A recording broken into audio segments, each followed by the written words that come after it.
Hey, all right, what's up, guys? Let's see. So we did our hunts. We did the S rank. We killed Atlas, which is pretty cool. I don't know how well this is gonna run. Might have some issues. Okay, so before we get started on this and talk to mid, I actually want to. It's not showing any we have any misses, just in case.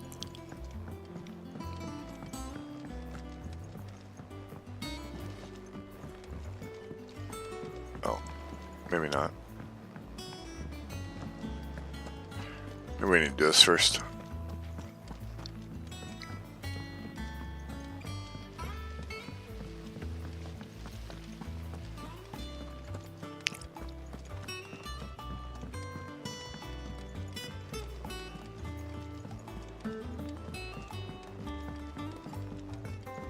Curious what this shop will open up. If I don't come up with something soon. All right, Clive? What do you want? I'm going to visit Sid, and I thought you might like to come with me. Sorry, I'm too busy for all that right now. I've got to get this thermal displacement stack sorted. Thermal... Displacement stack. Here. And this is for... Only the fastest, finest ship the world has ever seen. The Enterprise. Me and my dad, where other vessels rely on the fickle winds to drive them through the water, ours is fitted with mithril engines. And those things have got more push than a behemoth in a bad mood, and more heat than all the hells put together. Which is where the stack comes in. I may have already talked some tight-lipped shipwrights into putting the hull together for me in a little dockyard in Canva. But the stack's a bit more involved, so I'm building it here. Thing is, it's so involved that I'm running behind and it's starting to hold things up over at the shipyard. I'll come and see my dad, though, when I'm done. Whenever that is. Is there anything I can do to help?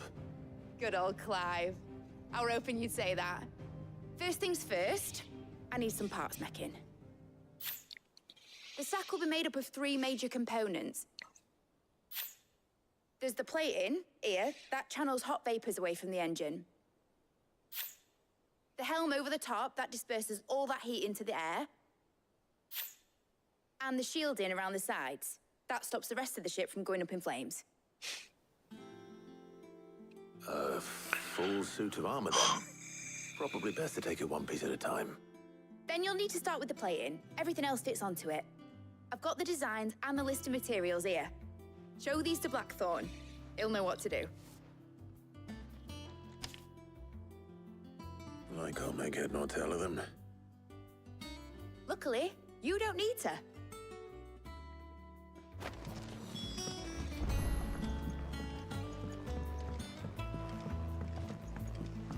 I think mid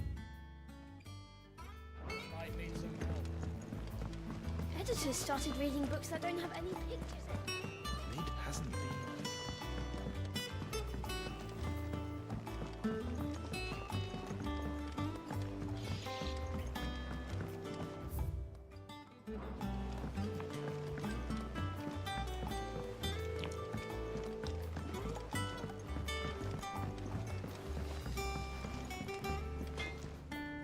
Blackthorn, can I ask a favor?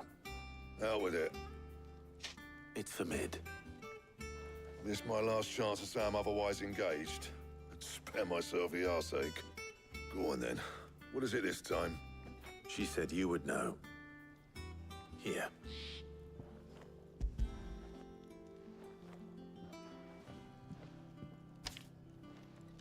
Krieger's teats. Well, I don't know what the hell you'd want this for, but I can make it. Won't be easy though. And I'll need help. Get Gavin-Otto in here, will you? All right.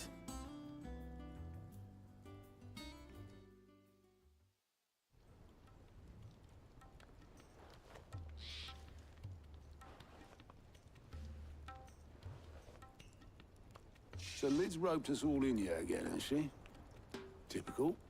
Still, If that's what it takes to get her to visit Sid's grave, I'll do what I can. And, what is it we need to do, exactly?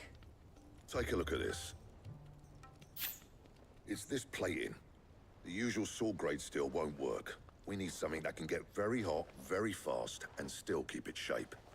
That means an alloy. Something that won't break or buckle at the temperatures she's talking about. Which is where you lot come in. I need materials, and I've got my work cut out already. You'll have to fetch them. Now, there's a special kind of sand I'm after that you can only find out in the Velcroy. Stardust, they call it. As for the rest of the stuff, my usual supply should have it in stock. It just needs buying and bringing back here. Well, we'll get it done quicker if we split up. One of us should probably give you an hand coat in the sand.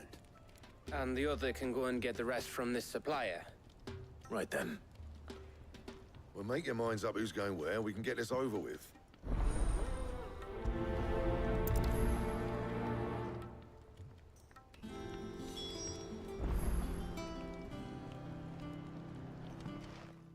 You going after the Stardust then, are you? Which one of these two lucky souls is going with you?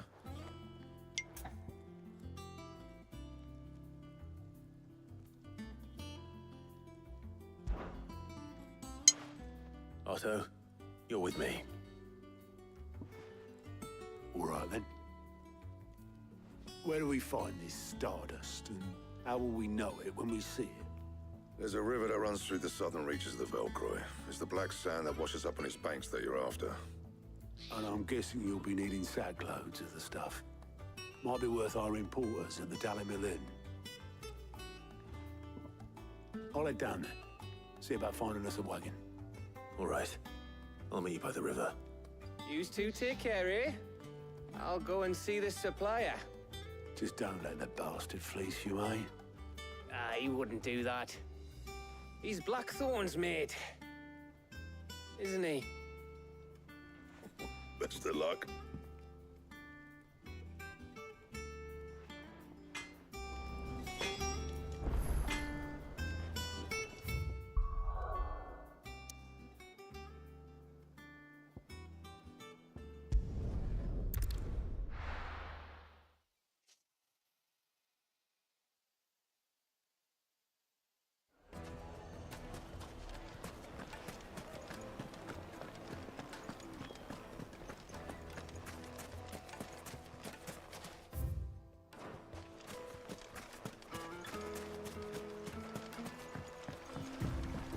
Looks like I found the river.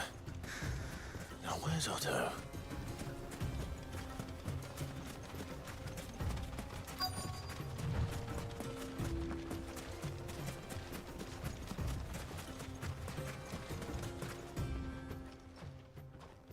Otto, sorry I'm late. Oh, Clive. I had a quick scout about, and I reckon this area's our best bet.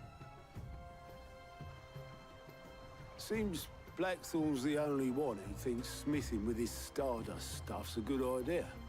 It's just lying here, waiting for any old fool to fill his boots. But unlike any old fool, you thought to bring a wagon. Well spotted. Now get filling.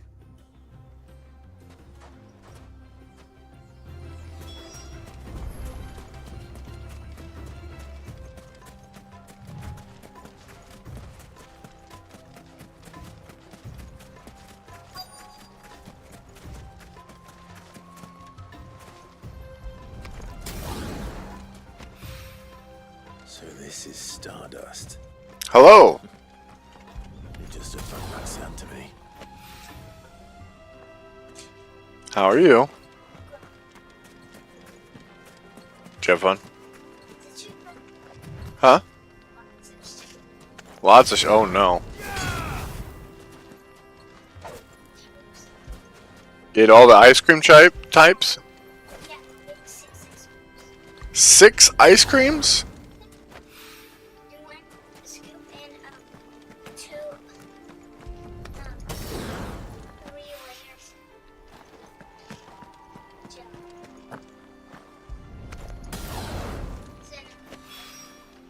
That should be enough for now. Let's see how Otto's getting on. Huh? Oh. Oh dear. That's a lot of sugar. Mom, does let you have all the sugar. Just playing. I was talking to Bert about How that much house did you thing. get? She said that Enough. we have.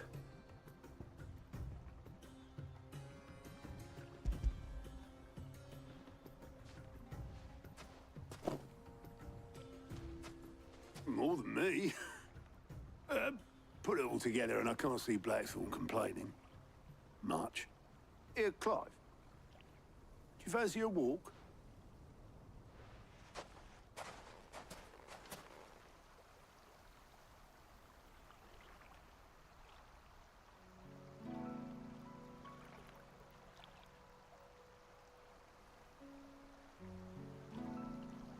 Sid will be proud. Of what? Of you, you idiot. The way you've carried on what he started. When we first met, I had you down as a spoiled little puppy who enjoyed nothing more than biting the hand that fed you. But 5 years on, you're the one doing the feeding. So thanks for proving me wrong. You weren't wrong. But I changed. Thanks to Sid. And thanks to you. When I suggested taking on his name, you were the first to back me. And if you hadn't, no one else would have. I couldn't have done any of this without you, Otto. Yo, give over. You're making me blush. All I did was choose hope over despair. I gave you a chance, yes, but you're the one who took it. You took a rabble of homeless, hopeless outcasts and put them back on their feet. Gave them something worth fighting for, just like the old Sid did.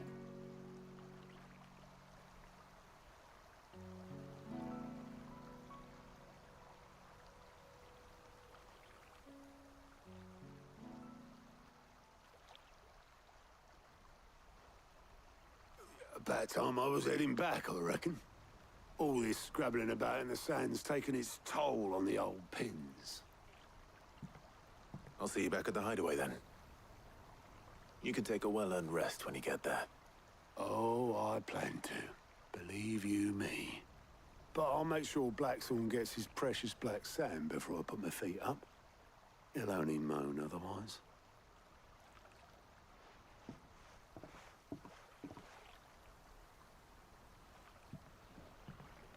Right.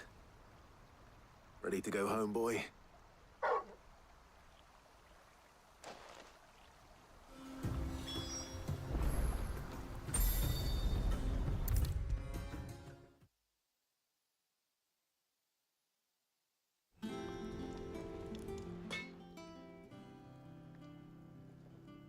Blackthorn, got everything you need? Yeah. Yeah, I do. Cheers for the stardust. Should be enough to be getting on with. Nice to get out and about for once. Do it again sometime, eh? I'll make a start on putting this thermal plating together then. It will take some time, mind. So if you've got other things to be getting on with, I could do without you breathing down my neck. Thank you, Blackthorn. I'll let Mid know construction's underway.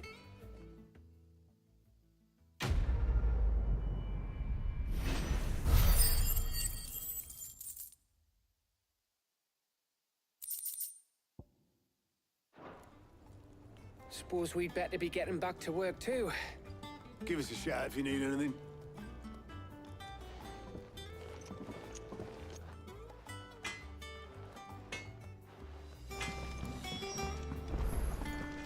Crack the crystal too. You feel.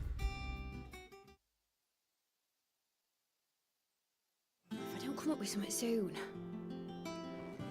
You'll be pleased to hear that Blackthorn started work on the plating. Excellent. 1 down, 2 to go. So, what's next?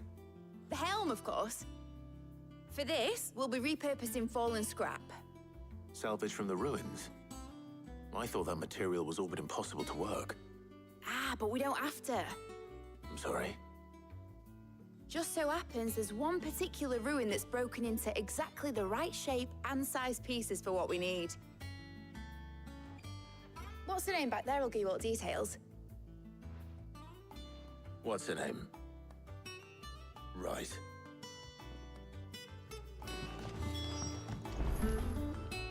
Oh, Sid, is this about the helm? Yes. Mid said I should speak with you. I'll show you the plans then. Here you see the mithril engine, in which mithril is burned to generate heat. That heat is then harnessed to produce motive force. Excess heat is dealt with by means of the thermal displacement stack, which disperses it into the surrounding Sounds air. expensive. Now, Burning mithril? were we to rely on thermal plating alone to achieve this effect, the rate of excess heat buildup would far exceed the displacement coefficient of the plating. In other words, the reactor would overheat and eventually explode. This is where the helm comes in.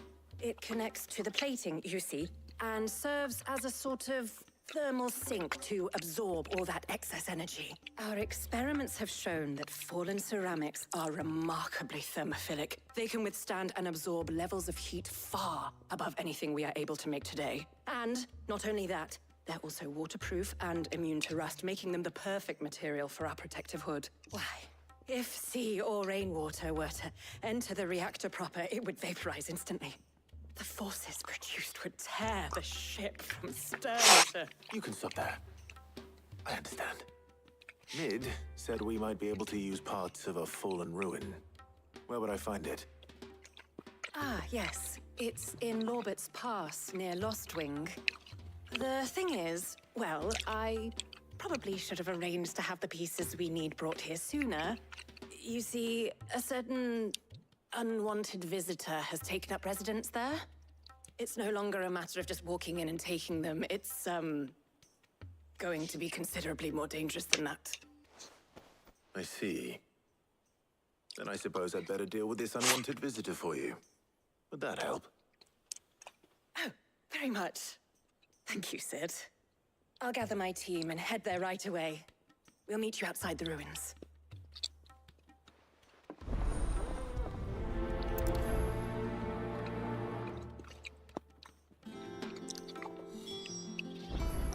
I don't know. I really feel like I'm missing a build. I have so much AP. I have what, like almost 8k AP?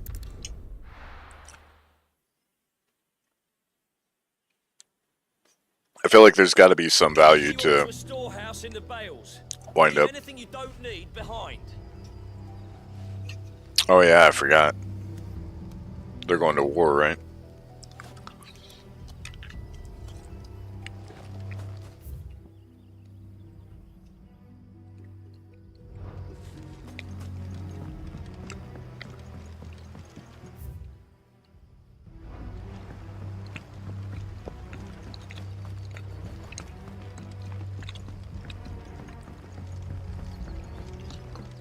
We're going straight here? No, we take the bridge. If you're ready, we leave at once.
Excuse me.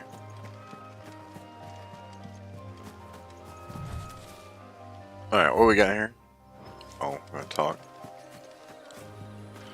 We're set up for single target, so. Oh, there you are, Sid. Thanks so much for coming. The, ruins are just over there, as is the creature I told you about, I'd imagine. Would you mind? Of course. I'll be right back.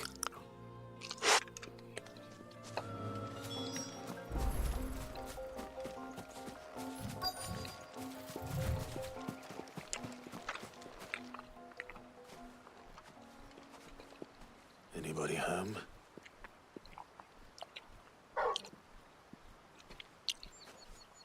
Oh, it's an Ahriman. This must be our unwanted visitor. Time to go.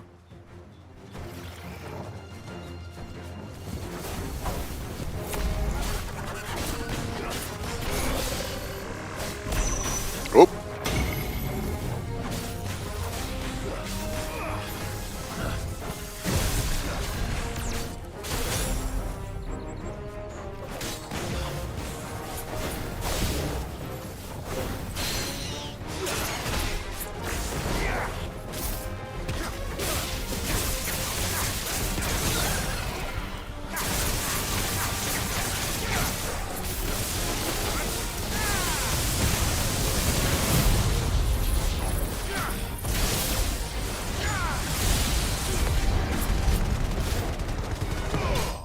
Goodbye.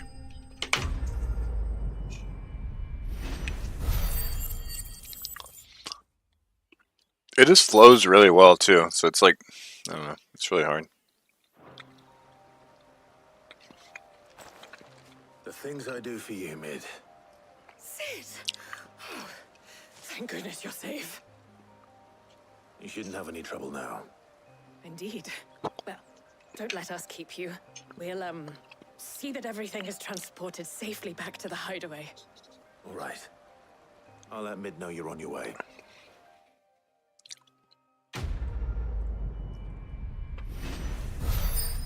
Also, you know, if they don't fix the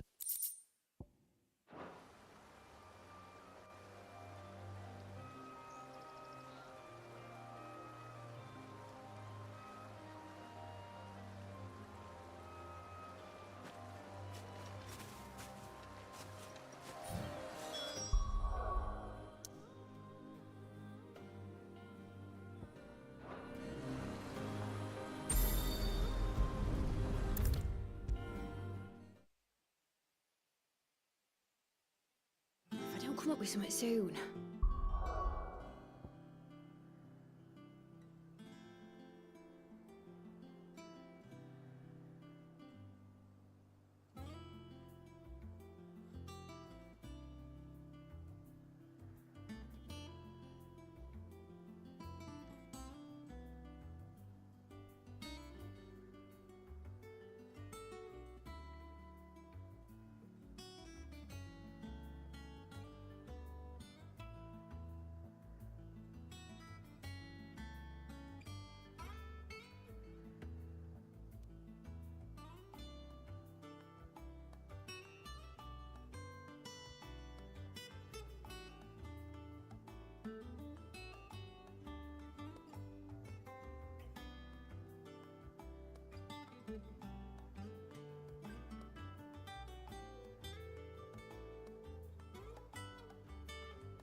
they're not ready for prayer yet, so we'll continue with this quest a little bit.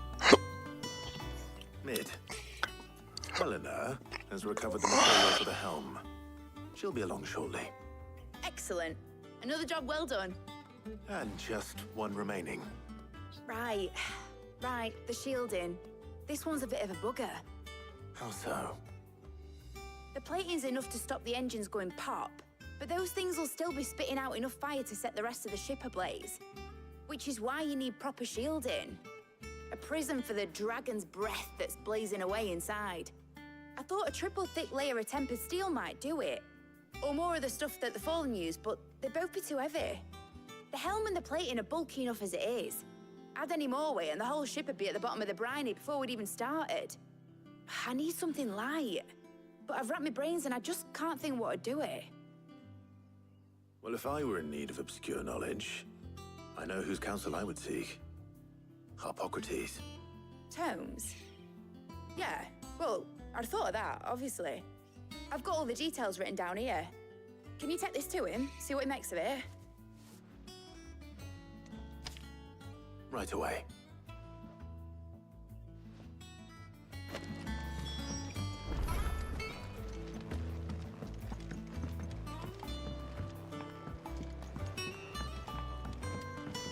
I think Mid might need some help tidying up.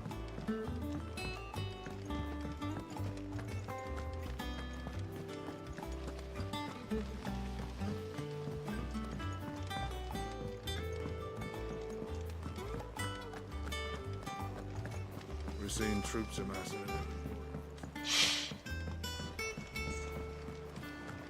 So apparently 110 is max level, but I don't know if there's a cap in the beginning game or not. Or if that's a new game plus thing or what exactly.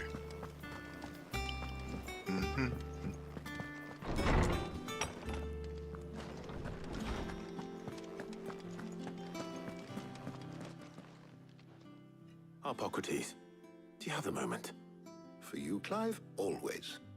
Well, actually, it's for Mid this time. Could you take a look at this?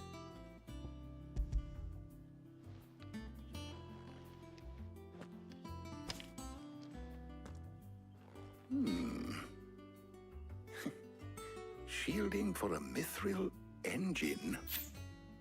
So weird how they say mithril. What's next? What are these notes around the edges? She has some specific requirements for the materials. The shielding needs to be able to resist extreme heat on the inside, and yet remain cool enough on the outside not to set the ship alight, while also being light enough not to sink it. As you can imagine, she's struggling to find anything that meets her needs. I see. I wondered if you might know of a solution, or if you might be able to search the records for one. Perhaps it is not a different material she requires, but a different approach. What do you mean? Give me 1 minute. Yep. Consider the lake we have made our home. Its blighted waters eat away far more quickly than fresh water or even brine, at timber and steel alike. And yet, we have made a home here from those very materials nonetheless. We have. But Bardolph must varnish every board twice over to keep it from rotting.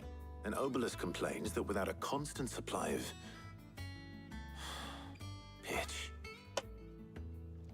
I see. Early Gregorian histories speak of a preparation known as moon dew.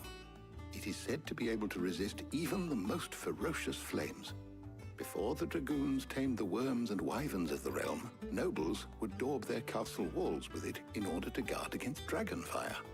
So if we could recreate it... It might be applied to some material or other in order to provide the protection Mid requires. As to how best to apply it and to what material, perhaps Bardolph and Obelisk might be of assistance. I shall speak to them and see what wisdom they might have to offer. If you would be so kind as to procure the necessary ingredients, I shall discuss the specifics of how it might be most effectively put to use with our two friends.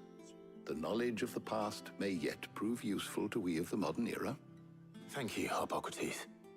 And since you're asking others to help you, perhaps I should too.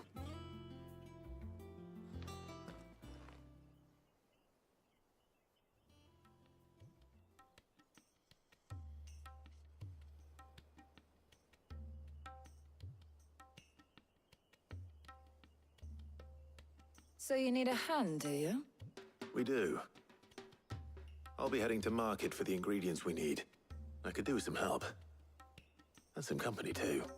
The other can assist me in researching how best to prepare the shielding itself. Can we count on your aid? Always. Well, if Jill's game. Thank you. I am sure either of these fine young minds would prove indispensable in my research. I leave the decision as to who will go with whom in your capable hands, Clive.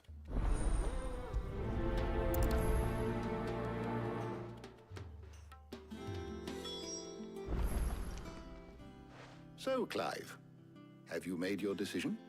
Who will accompany you on your little excursion? Very well. So then, what do we need to find? I have taken the liberty of preparing a list. Here. White chocobo eggs. Pepio nuts. Are you sure this list is right? Everything on here seems very edible. I would have thought the ingredients would be a little more exotic. Though these items may seem mundane, they have potent effects that are rarely exploited, effects for which they were once highly prized. So much so, in fact, that they were harvested almost to extinction, hence moon dews having fallen from favor. Now, of course, they can be obtained with ease. You should be able to find everything you need at the market in Northreach. Is that so? I've been meaning to visit Northreach anyway. I'll set out now. Join me there when you're ready. I will. Until then. You two enjoy yourselves. You too, Talia.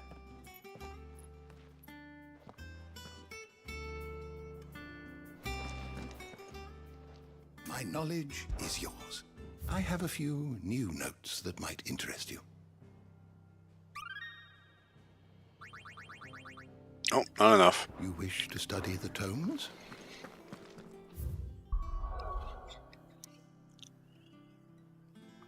Alright, they are ready, so let's teleport here and then I'll be right back.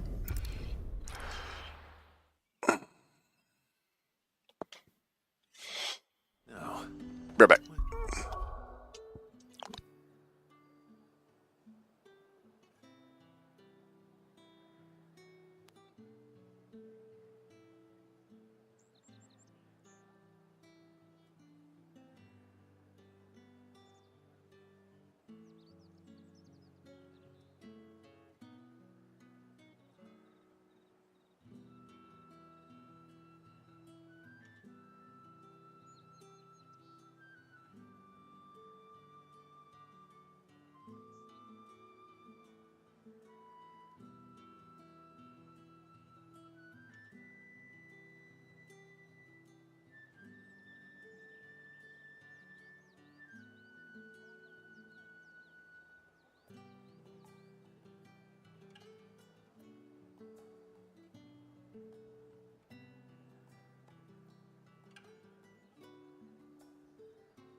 All right.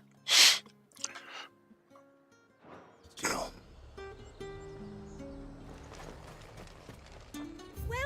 Welcome.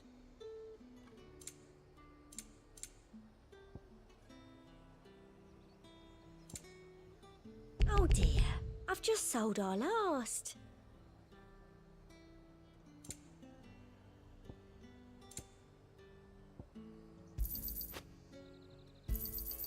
An excellent choice.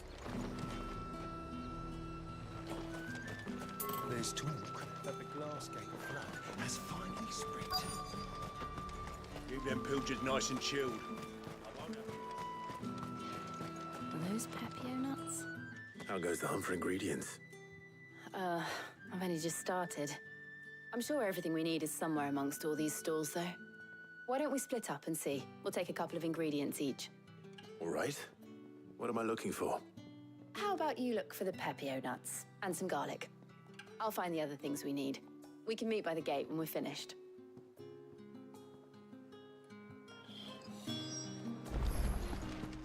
Up! You'll not find a bruised... Fresh cuts. Come and get them before they're gone. What can I interest you in today? I hope it's to your liking. Keep fighting the good fight.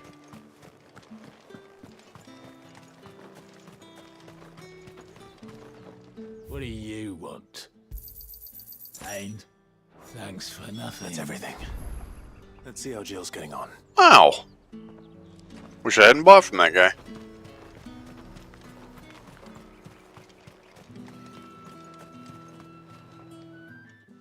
Did you find everything? I did. Here.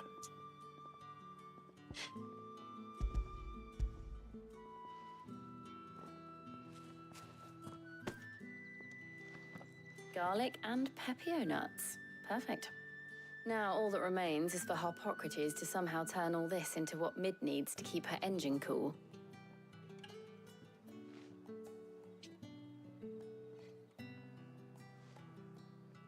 But before we head back, would you walk with me a while?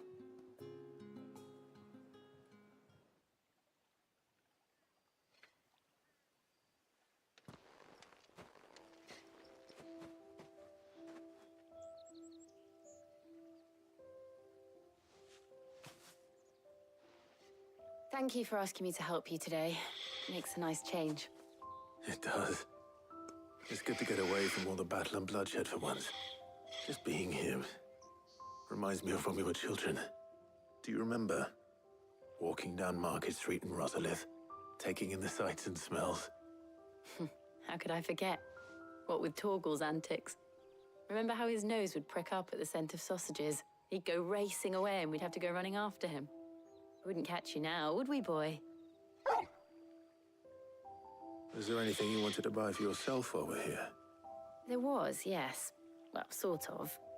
Molly in the kitchens told me about a place that sells particularly good pies.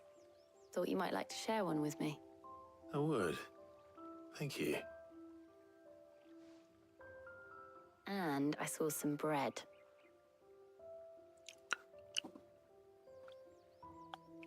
Big white cobs like the baker back in Rosalith used to make. What do you think? I thought we might get some soup to dip it in. But then I tried a slice of the butcher's dry-cured ham and it was just... oh. You all right? Sorry. It's just... you're right. I really do feel like a child again being here with you.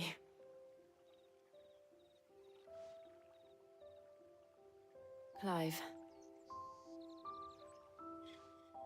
Is it wrong of me to enjoy this? No, Jill. This is how life should be.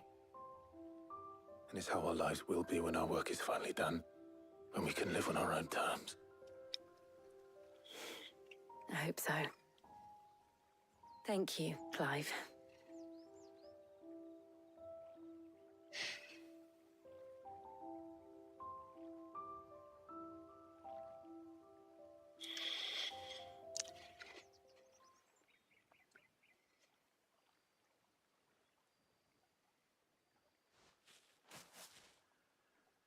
Well, I suppose we better be getting back. I need to give these ingredients to Harpocrates and Talia. I'll see you at the hideaway. Take care. I will. You too.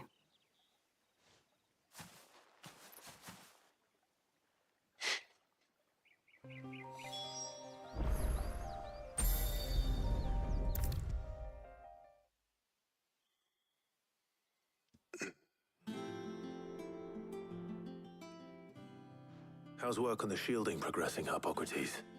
Well, very well indeed. And thanks in no small part to your kind assistance. I was just explaining to Talia how we might best go about preparing the moon dew. And now that we have all the ingredients, we may begin. You can count on me. I've mixed more than a few mysterious concoctions in my time. I'm sure you have. What about the shielding itself? Work is underway, under the watchful eyes of Bardolph and Obolus. Apparently, it'll be ready soon. Thank you. All of you. Right then. Jill, would you join me in the infirmary? Many hands make light work and all that. Of course.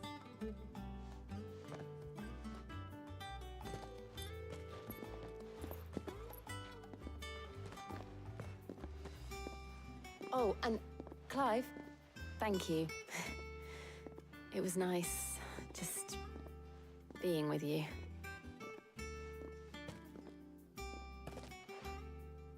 It appears our work here is almost at an end. A shame. I was enjoying playing the man of action for once.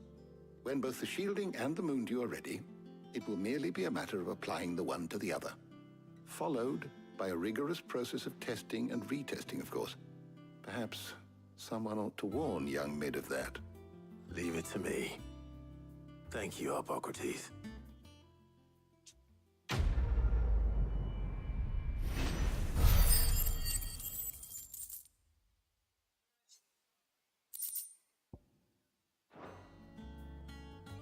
Well, I better go and give Mid the good news then.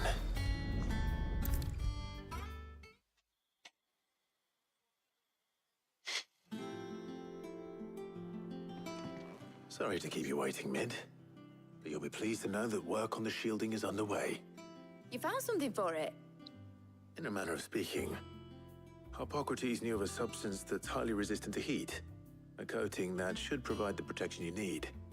He's supervising the construction and testing of the shielding as we speak. Brilliant!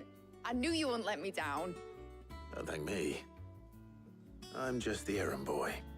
Right then, better start working out how to bolt all these bits together. To the Black Hammer!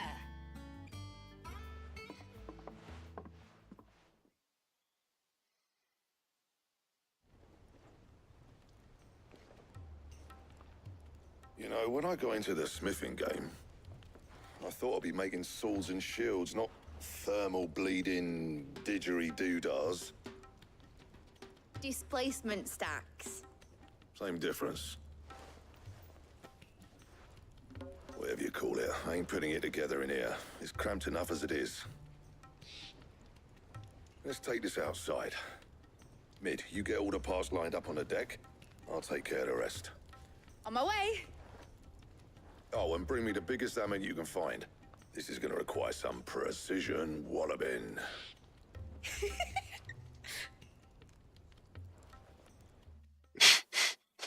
Precision walloping.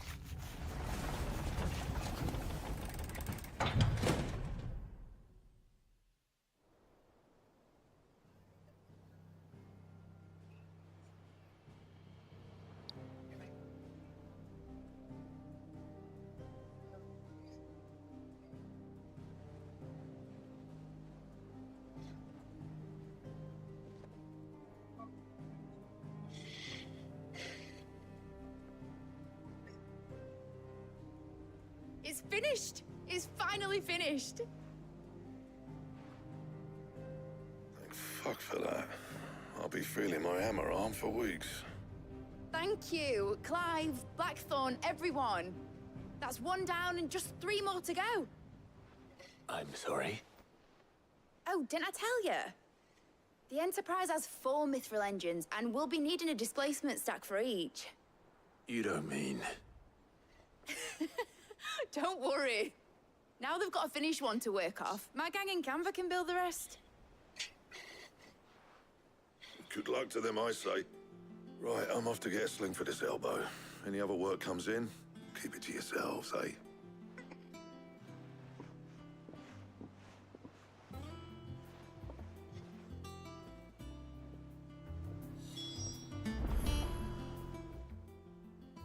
What's the matter? Nothing. Just daydreaming. Thinking about the Enterprise sailing off over the horizon to shores unknown, searching for a land untouched by the Blight, just like me and my dad planned.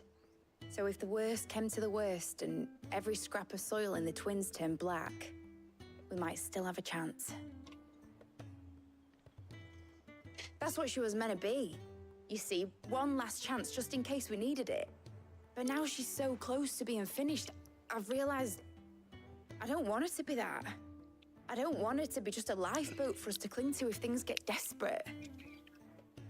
I want people to sail aboard her by choice, not from the lack of it. In a world where we're not just trying to survive, but where we can actually live. I'm working on that. And I'll do everything I can to get you what you want. Don't you always? All right. My mind's made up. As soon as the Enterprise is fit to sail, I'm putting her under your command. Sod our plans, I'm trusting in yours. Are you sure about this? Something tells me it's what my dad would have wanted. He'd be proud of you. You were gonna visit his grave, weren't you? I was. And you can come too, now that your little project is finished. Right. There's just one thing I need to finish up first. Won't be a mo. All right. I'll let Otto know you're coming. Meet us in the mess when you're ready. Aye, aye, Captain.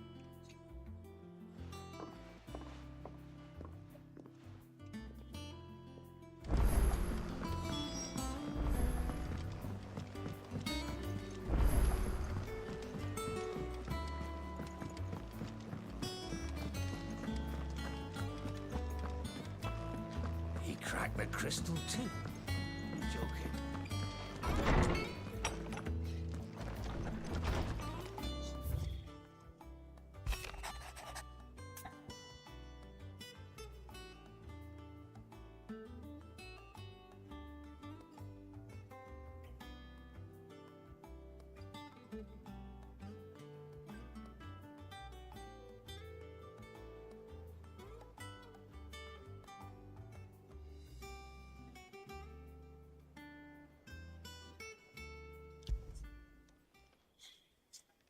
Hopefully it's nothing. But I should speak to Blackthorn just in case.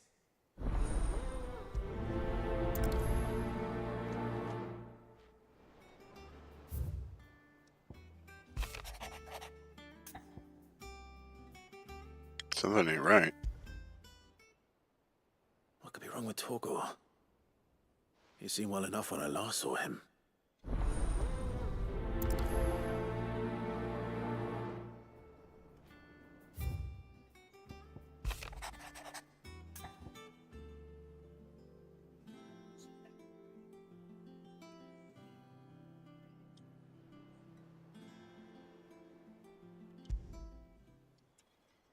Trouble with the ledgers. Shouldn't he be asking Otto for help?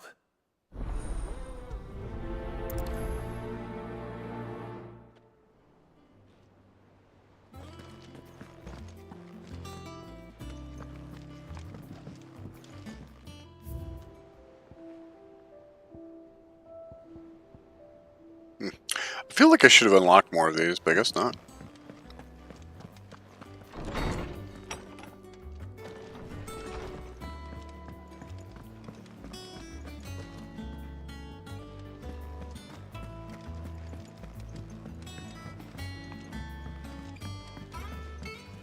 I'm guessing no new hunts.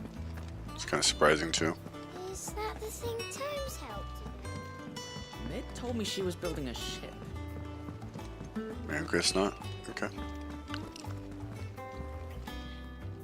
Clive, did you get my letter? That's why I'm here. Shh. Otto might be listening. Is this better? A little. Listen, I've some bad news.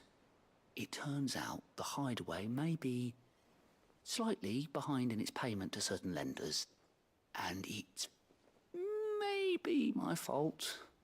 But I swear to the goddess, I thought I had the numbers square. Sadly, that square turned out to be more of a circle.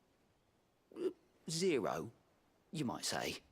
I can straighten it out, I swear, but it's gonna take some time, and I'm gonna need help keeping it from Otto. Bit late for that, I'd say. There you are! What a surprise! So let me get this straight. You forget to pay our lenders what they're due, and instead of coming straight to me, you get Clive to come to you. And I hope he'll dig you out of the hole you've dug for yourself. Clive, the man in charge of the place you've been cheerfully trying to bankrupt. And you thought this was a cunning plan. Why? Well, who needs paying? Oh, just Martha. And the dame. And, well, Lady Karen. But only 500 talents. We owe 3 of our most trusted friends 5 million gil. Each. 5 million each. They lent us the bulk of the money we used to rebuild the hideaway, you see, and, well, I must have made some sort of oversight. Those ledgers were my responsibility. And it was my decision to entrust them to you. This is my fault. Do we have that much to hand? I can always ask my uncle. No, we don't. And no, you won't. We've lightened Lord Rosfield's purse enough. After the king's ransom we had off him, he deserves better than to see our begging bowl. Besides, we'll need to learn to stand on our own if we're gonna make this work. All right. But that doesn't mean you have to shoulder the burden yourself. Is there anything I can do to help? There might be. How'd you fancy taking these to Martha and the dame? Rocks. Rocks, he says. Worth 1,000 talents apiece, these are. A little something Sid and I set aside for when times got lean. And I reckon 15 million in overdue debt probably qualifies. I just hope our associates' eyes are a bit more discerning than yours. I'm sure there will be. Should be me making the rounds, really. But you know how it is with this place. Orders to bark, arses to wipe, and all that. I know. Which is why I don't mind going in your place. Go. Do you know why I only gave Master Clive here 2 star rubies? Because you'd rather Lady Karen killed me.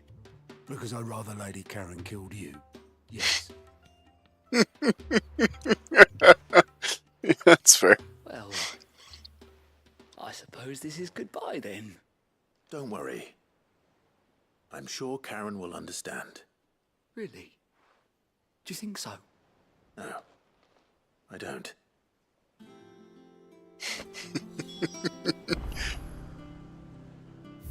So we're sitting here with 10 million gil.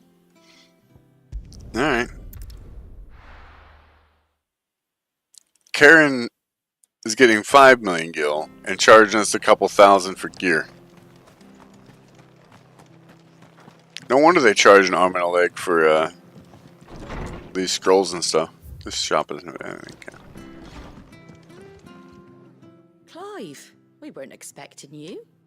I wasn't expecting to be here, but it seems we still owe you a considerable amount of coin for your help with our rebuilding efforts. And though I doubt it's what you were expecting, we were hoping you'd take this as payment.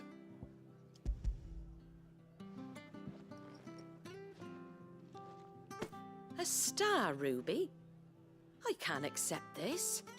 It's worth at least twice what you owe me. More if you can find yourself the right buyer. Think of the difference as interest. Interest? If word got out I charged that much, no one would ever borrow from me again. Anyway, why are you the one here asking me about this? I'd have expected Otto. Bit much sending the Lord Marquis out to settle your debts, isn't it? The old goat working himself to death again? Something like that. Most days I think he's the only reason the hideaway's still standing. Same as always, eh? Back when the place was nothing but a twinkle in the eye of a recently retired Lord Commander, word is he was the first one Sid reached out to. Probably knew that without his strong arm and level head, the idea would never get off the ground. Sid may have been the face of the hideaway, but Otto's always been the backbone. And when Sid passed away, we were all worried that would be the end of it. That Otto would just give up. His death was hard on everyone. But it must have hit Otto hardest of all. But he didn't give up, did he? Quite the opposite, in fact. If I recall, he was the one who nominated you as Sid's replacement, and rallied the rest around you. I reckon what he saw in Sid, he saw in you too. And don't we all? Doesn't hurt that you're half as stubborn and twice as handsome, neither. That, and you keep good company. I suppose I do.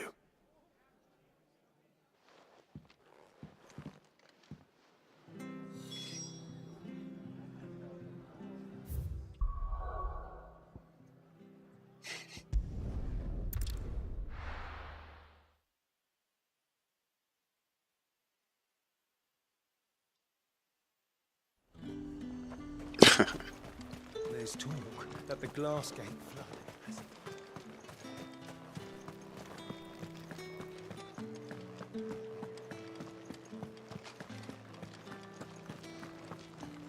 Did you hear? The gates to heaven. I want to see. It's all right. What am I going to do without Sweetwater and Oil of Town? Milady, I come bearing gifts. Gifts? Whatever is the occasion.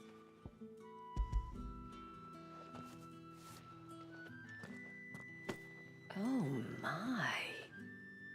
Clive, you really have outdone yourself. Otto asked me to give it to you. To settle the hideaway's debt with the Veil. And to compensate you for the time it took us to do so. You disappoint me, Clive. I thought you might finally be warming to me. Tell Otto he can keep his baubles. I tried to tell him as much the first time around. The man owes me nothing, nor does the hideaway. My contribution to the restoration effort was made freely and willingly. It was the least I could do. You once told me Sid did you a kindness. I'd like to do the same. Please, accept it. For my sake.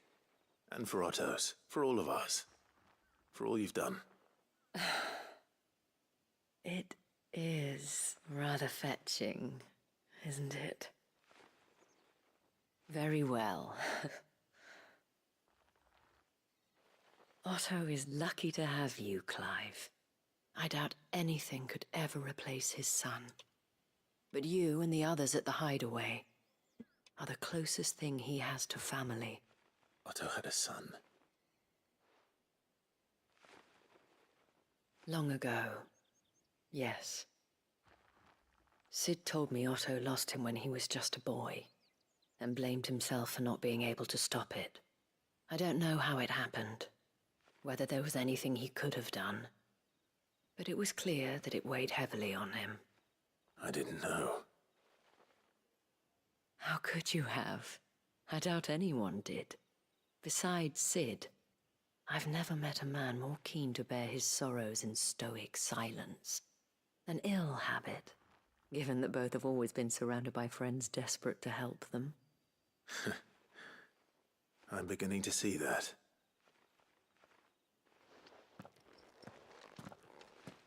Go will want to know the stones were delivered. If he's still with us.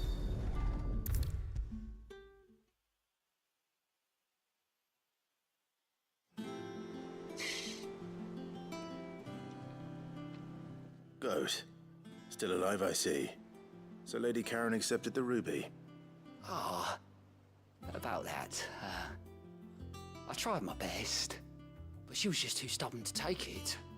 She threw it right back in my face, in fact, and told me I could stick my stupid stone where the sun don't shine. Karen refused payment. I hope it wasn't something I said. I'm sure you were as tactful as ever. Let me see what I can do. Oh, wonderful. I hope you have better luck than I did.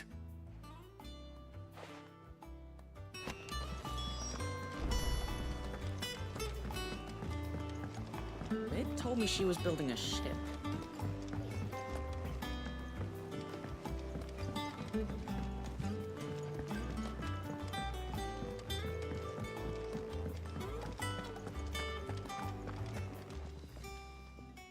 Lady Karen, Goad tells me you weren't happy with our offer. Would you prefer the debt was repaid in coin? What debt? I don't recall lending any of you like me hard-earned gil. I may have tossed a talent or two in the Hideaway's coffers, but those were donations, and you can hardly call it charity if you go asking for it back.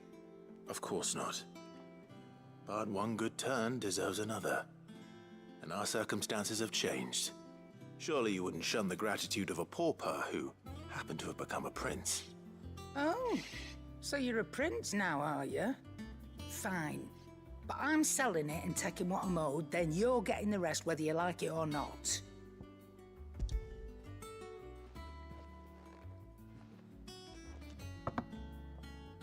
Where'd you even get this?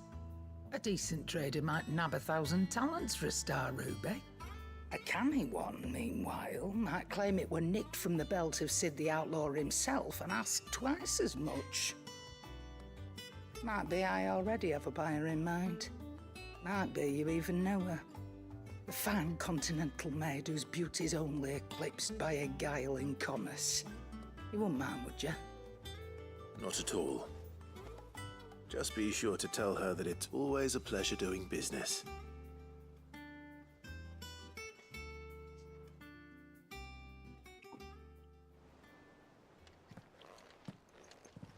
I hear you ended up delivering all 3 stones.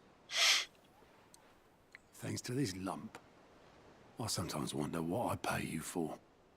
Speaking of which, I still haven't been paid last month's wages. Oh! So you remember what's owed to you, then? Get your ass beyond that disc of yours and don't get up before those ledgers are square. Right away.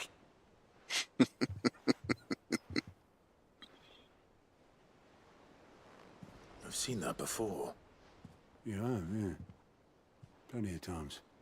It was the only goblet Sid ever used. Either out of habit, or because the filthy soul couldn't be bothered to find a clean one. I knew so little about him. Like most people. Martha and the Dame both seem to have fond memories of him. I bet they do. How long did you know Sid before he... Before he died.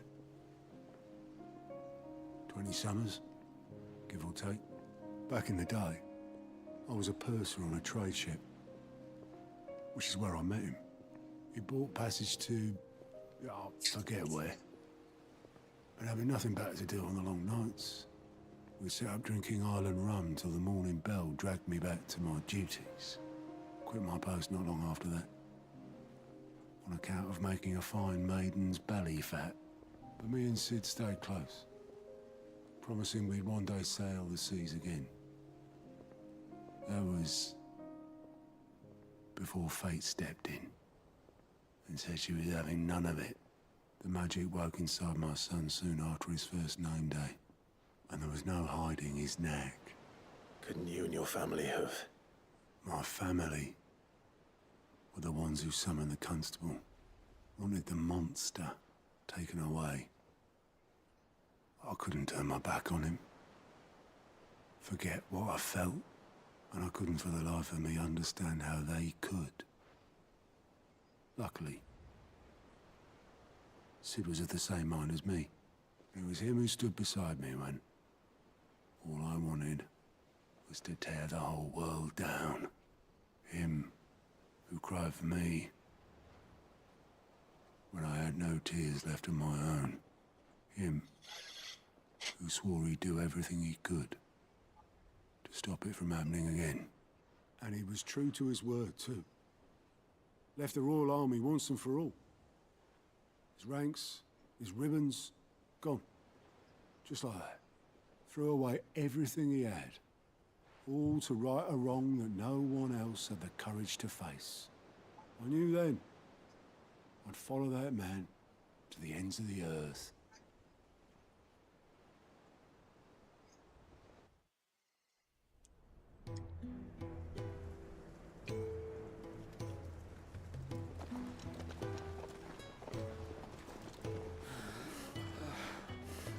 Oh, Tarya's there too? Oh, wow. He was always too clever for his own good, was Sid. Saw the world for what it really was, while the rest of us were content to go along with the lie we were shown. And it can't have been easy, bearing that burden alone.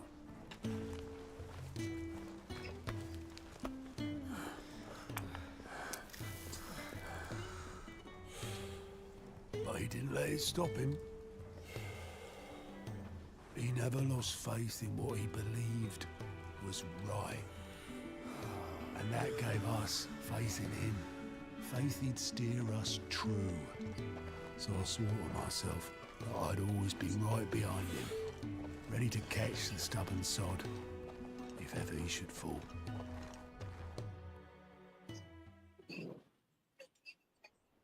But I couldn't even do that.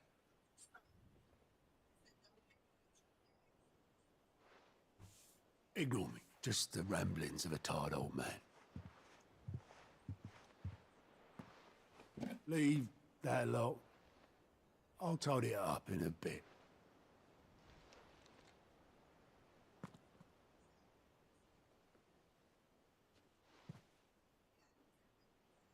This is Sid's handwriting.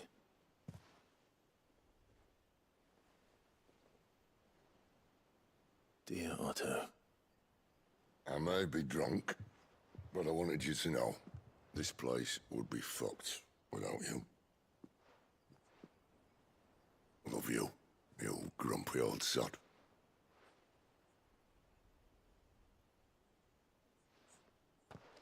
This note. Hmm? What about it?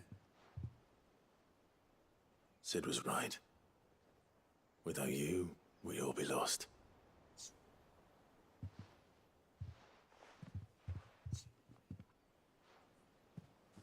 He should have bloody well said so then. Just once. Before he went. But then, why would he? Him, or anyone? I'd only have told him to piss off.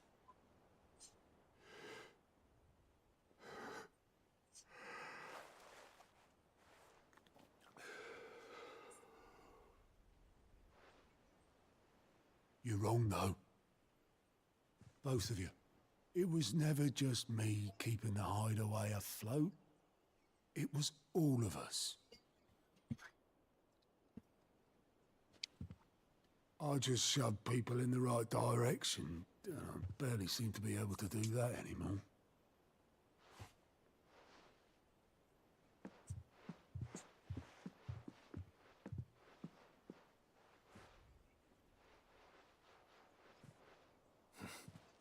Would you rather goat were at the helm? Well, maybe I've got a few more years left in me. I'm going to hold you to that, Otto. Before you go, Sid would have wanted you to have this. But that's... This'll do me just fine.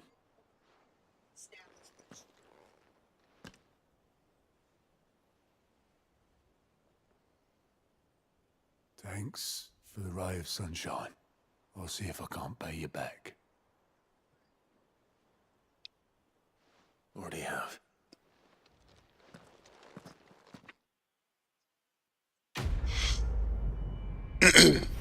And we're hitting us in the feelers of these quests right now.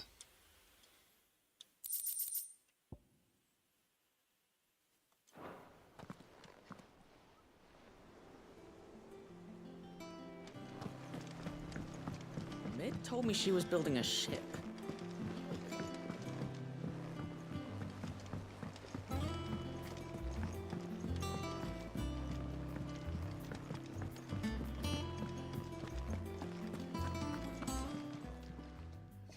I got your note. You think something's wrong with Torgal? So you can read. Congratulations. But I didn't say I were wrong with him. I said something weren't right. He's not been eating me treats. He used to love cracking the bones from Molly's boiled brown, but now he won't so much as look at them. Didn't like him. Which is why I'm of a mind that his mind's on something else. You've not been working him too hard, have you? No harder than usual. Is that it, boy? Do you need a rest? What was it you said he was? A frost wolf? That's what the lawsman seems to think. Then maybe this all has something to do with whatever it is that's woken inside him. I suppose things have been different since Rosalith. Perhaps Hippocrates knows something. Instead of everything, you mean? Perhaps.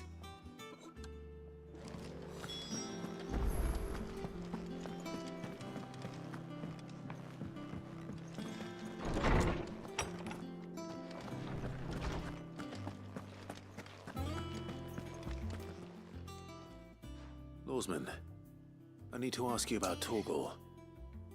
Something's not right with him. He isn't ill, is he? I don't think so.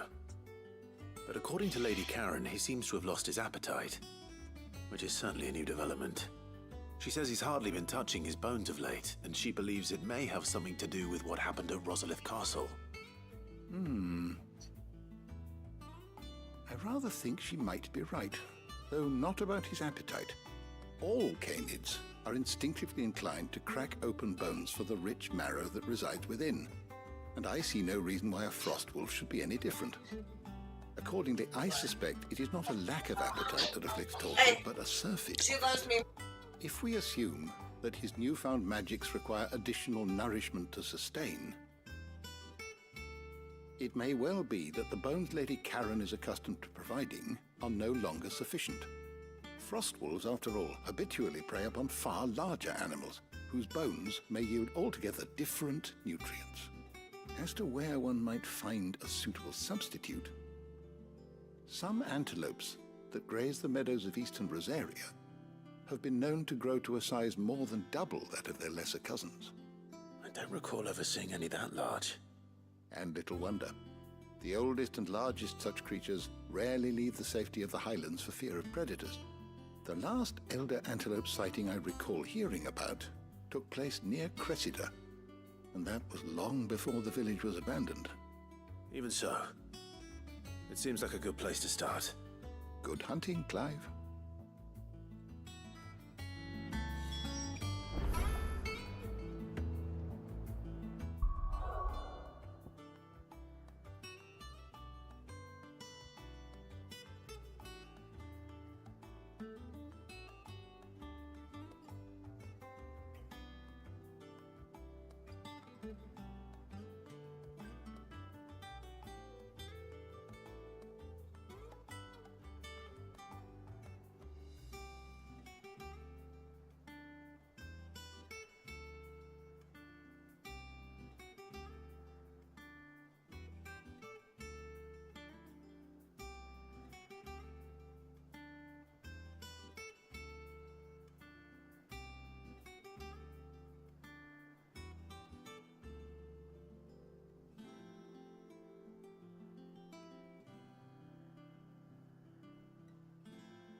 Alright, so we gotta head up here.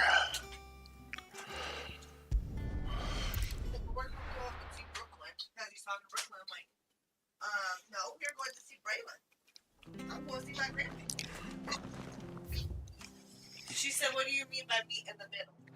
Oh, between her and Brooklyn. Between you and Brooklyn, whatever's in the middle here. Yeah.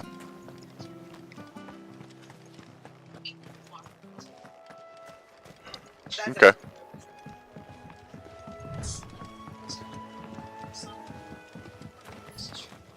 Oh, and White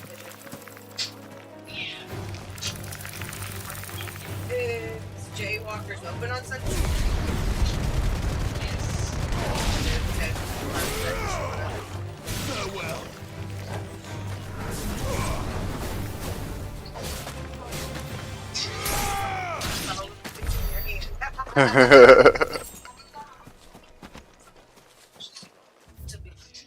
To be fair.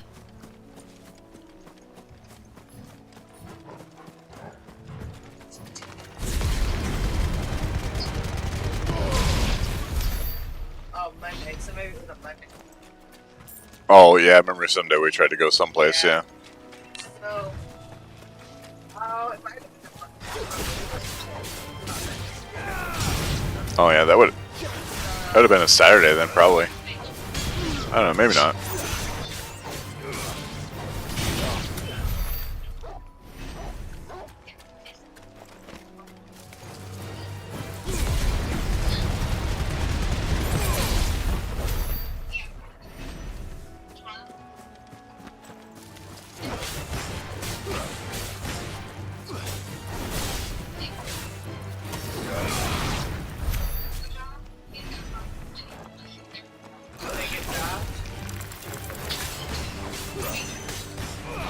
Who? Culver's. Dimitri's got a job at Culver's. Oh, cool. Where Malachi may be getting hired at? Same place? Where did Bird end up getting a job at? Where did Bert end up getting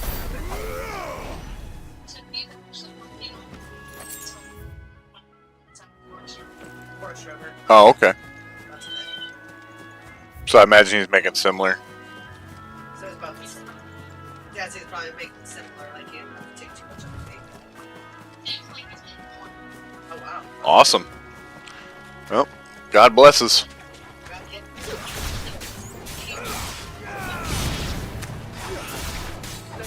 So what, is that what takes the night with Alyssa tonight?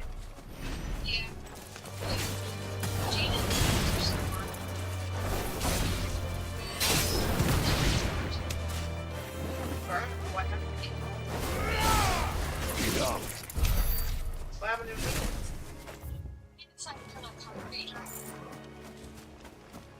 Well, that Yeah. That's a decision. Why did you?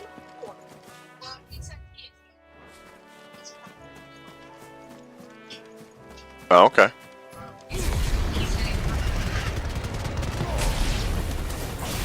Yeah.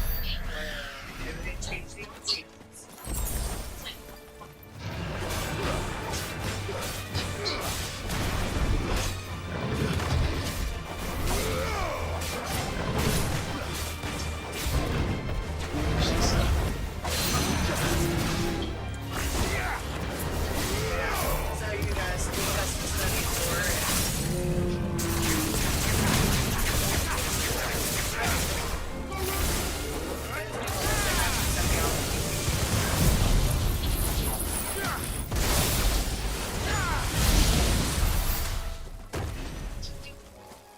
Did you show Alyssa that video you sent to me with her belly and she was...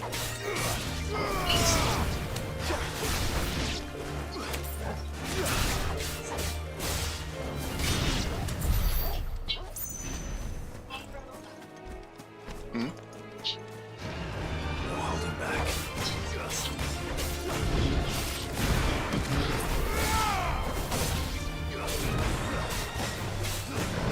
She found this over Alyssa because she weren't taking too much with them. They got tested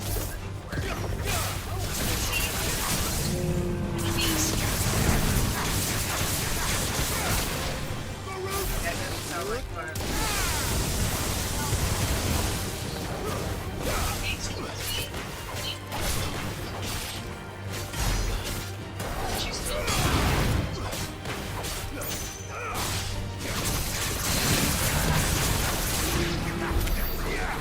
So yeah, Virginia Walkers on Sunday, and then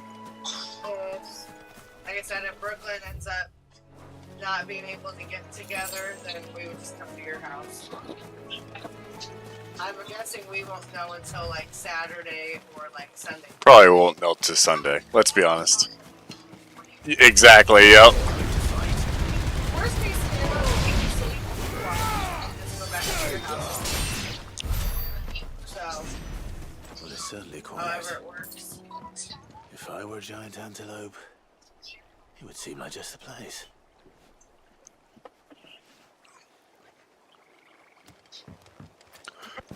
Yeah, I would say really it's just, whatever they want to do. But yeah, we'll just. She said that'd be about the halfway point, so. I doubt we'll find one bigger than that. Hungry, Torgal? Huh? Oh.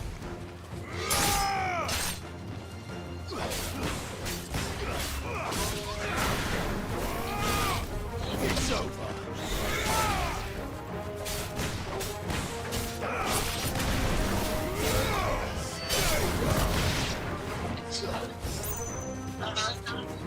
She's like, I want to see Grammy.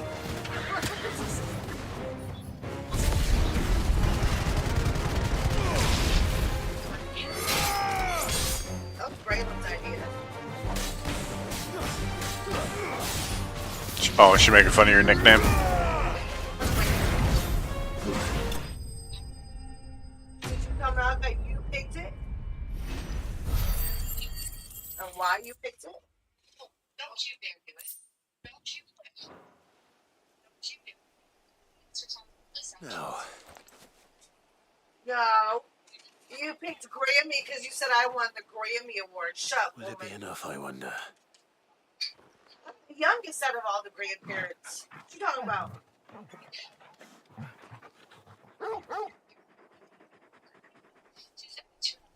I say that answers my question. Which means we owe the lawsmen our thanks. You're just a big puppy, aren't you? A very big puppy.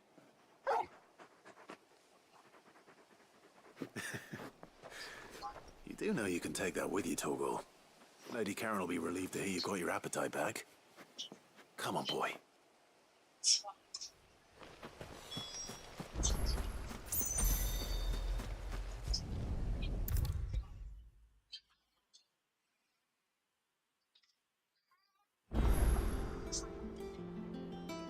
I noticed you and Torgal had gone off somewhere. Taking for a walk, did you? You could say that. She's extra slobbery. Mm. Oh, is she getting a tooth, maybe? She get the tooth.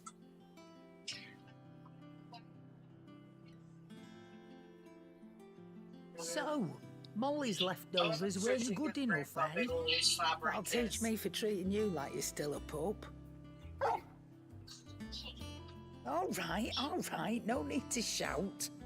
Now we know what you're after, I can see about getting some in. Speaking of which, I brought one for later. Can I leave it with you?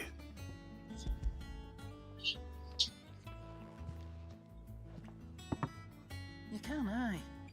You're nice like that. In return, you can thank Tomes for me. The bloody know-it-all. I was just on my way to see him.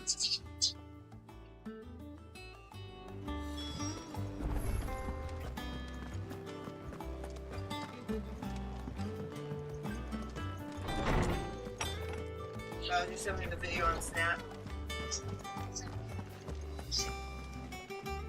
We'll have to watch it once I get off the phone with you. Were you able to locate your quarry? We were indeed, Lawsman. You pointed us in exactly the right direction. And Torgal's been a very happy hound ever since. Very good, very good. Lady Karen sends her thanks, by the way, for your part in solving the mystery. Ah. But that reminds me. After your last visit, I found myself pondering Torgal's talents. Do you recall our conversation concerning Lady Jill's role in Torgal's transformation? About how she somehow woke the power within him. Precisely that. A reasonable conclusion, I thought. But one which raised certain questions in my mind. You see, the Fenrir of legend served Shiva and Shiva alone. And while the powers attributed to him are certainly impressive, the records imply they are somewhat different in nature to those you described Torgal as having used. That's from the suggesting that Torgal may be the beneficiary of more than one icon's power. Consider that in addition to Lady Jill, he has served as a loyal companion to you, your brother, and even the late Cid. In short, the icons hitherto near at hand, or should I say at paw, have been diverse and plenty, and that number has only grown as the realm's dominance have fallen to your sword. Still dark. One can but speculate as to how all of this has affected Torgal. He has seemed more fierce of late. And if I am not mistaken, he will grow fiercer still. We are fortunate indeed to be able to count him amongst our allies and not our adversaries. Oh, he's more than an ally. He's a friend.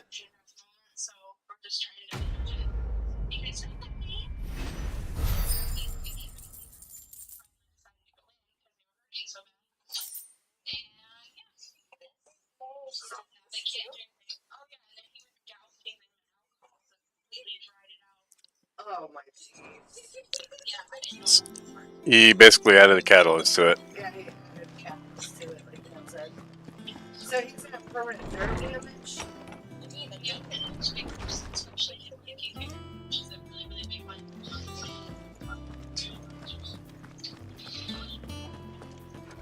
She's so awake now.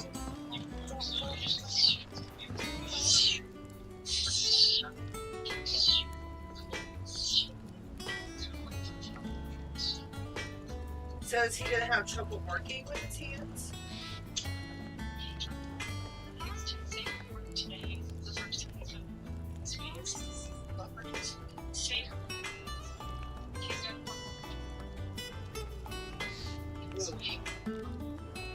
Dang.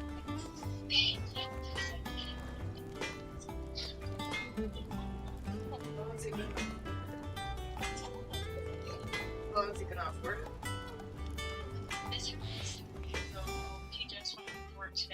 Blackthorn, you have a We moment. gotta follow up with the burn. Really, no.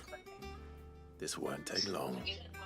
I I just wanted to ask how He's you're watching getting the on. videos that he's gotta August follow was up worried with the about you, clinic. that you might still be doubting your craft, even after learning the trick of that cuirass. Is there something else weighing on your mind? Perhaps sharing your thoughts might help. That bastard's like a dog with a bone. Still, you've got a keen eye, I'll give him that. He's just, well, Karen showed me something. Something I've never seen before. And that was? A sword. An odd-looking thing with a single-edged blade. The metal itself wasn't anything to write home about, but fuck me, the edge on it.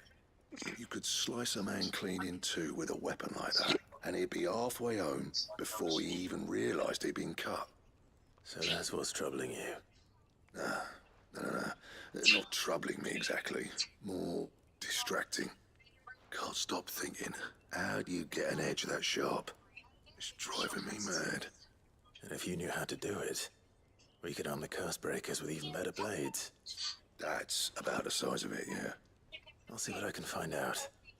Sharper swords are always welcome. And we can't have our master blacksmith being distracted. You're a soft touch, you know that. But I can't say I'm not grateful for it. Hopefully, Good luck, eh?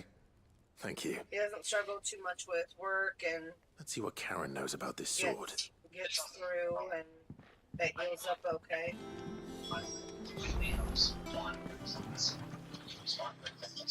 You're looking well, Karen. What you want? Out with it. I want to know about the sword you showed Blackthorn.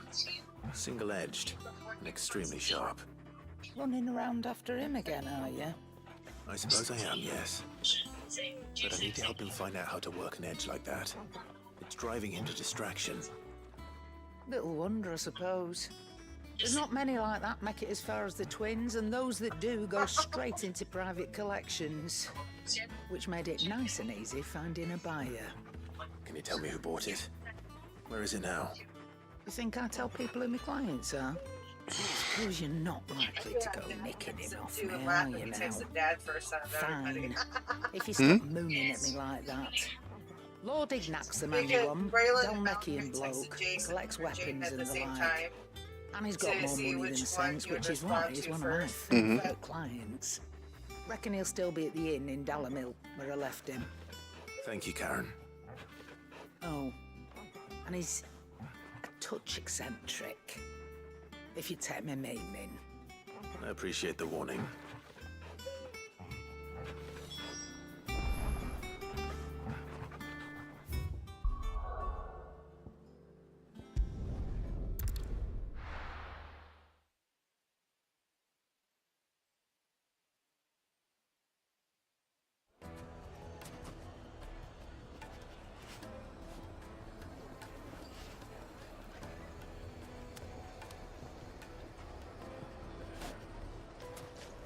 People take notice of wealthy men. Shouldn't be too hard to track down Karen's collector. It's gone. The whole mother crystal.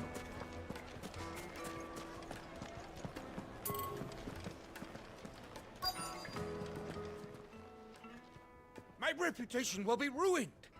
Ruined!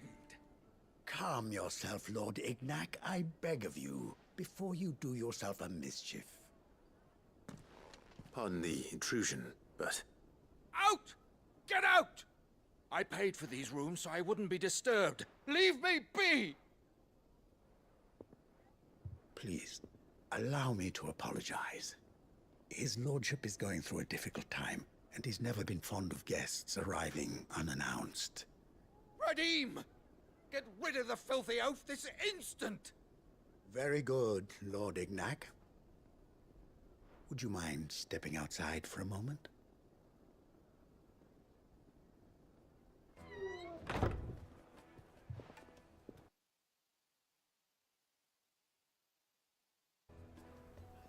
I'm sorry if I've caused you any trouble. That? Oh, no. That's just how his lordship is. Though the morning's events have left him somewhat fractious. He has been dispossessed of his luggage, you see. The thieves also made away with a considerable amount of coin. Coin the innkeeper will soon be keen to collect. I don't suppose a certain blade was among the stolen items. A single-edged sword. It was purchased from a merchant friend of mine. Ah, you know Lady Karen. Yes, I'm afraid it was.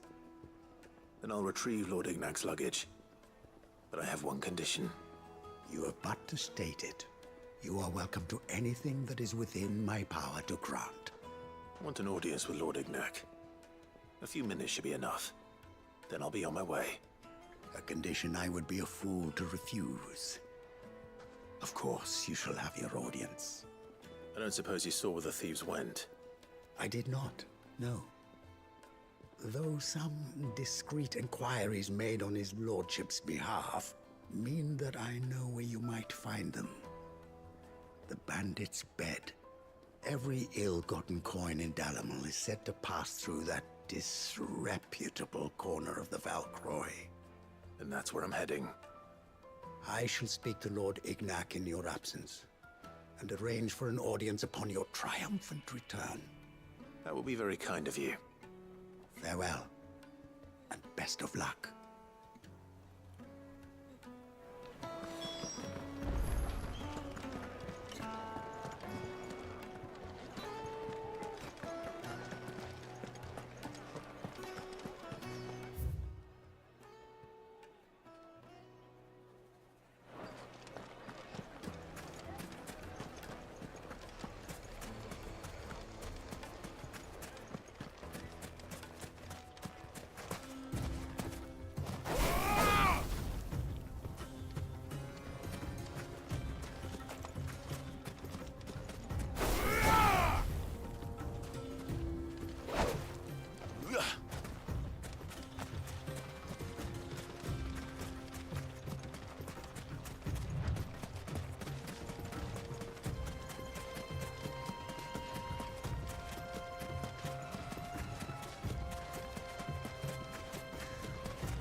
She's worth like 50, 60 bucks. I would take it. Since I've checked it.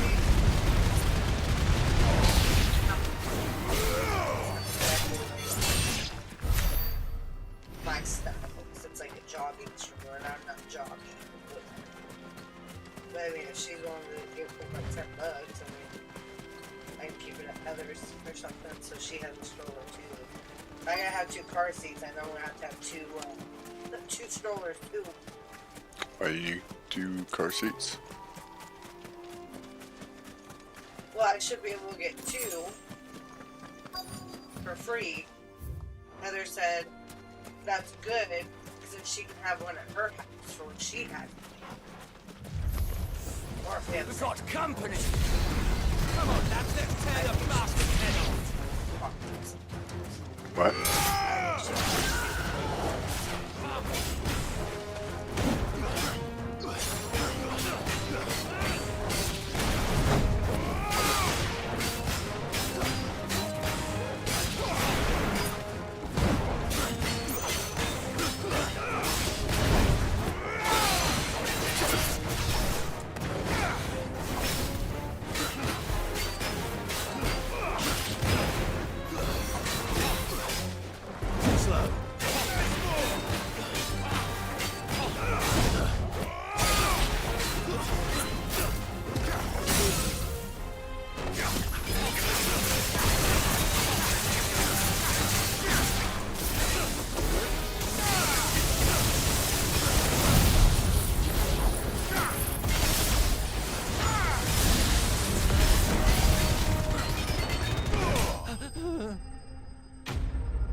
This must be Ignac's luggage. Nothing seems to be damaged. All right. Let's get it back to Dalamil.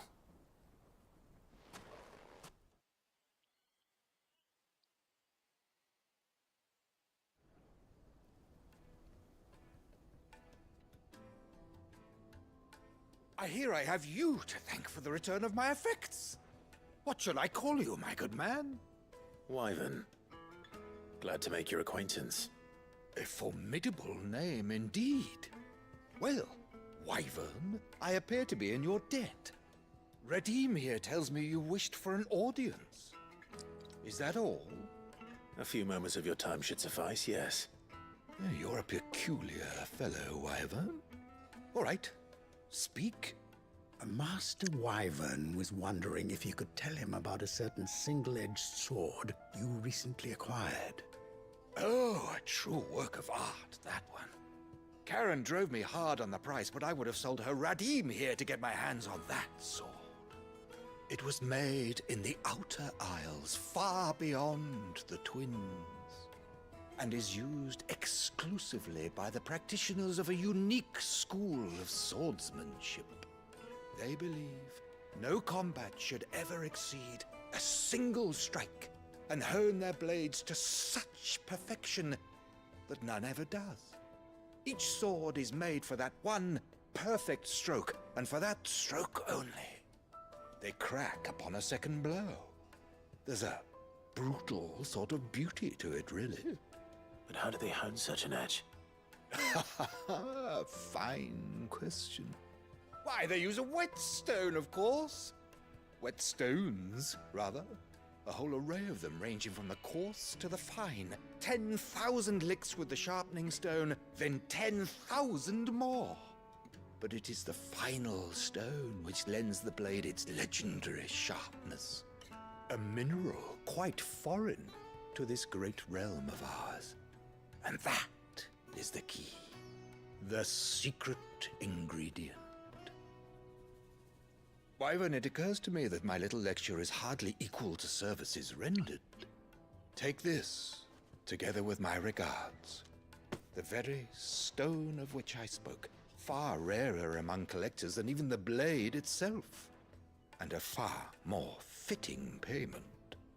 Thank you. Pardon the intrusion, my lordship. However, it is long past time we prepared ourselves to depart. So it is. I am locked in bitter competition with a rival collector of curiosities.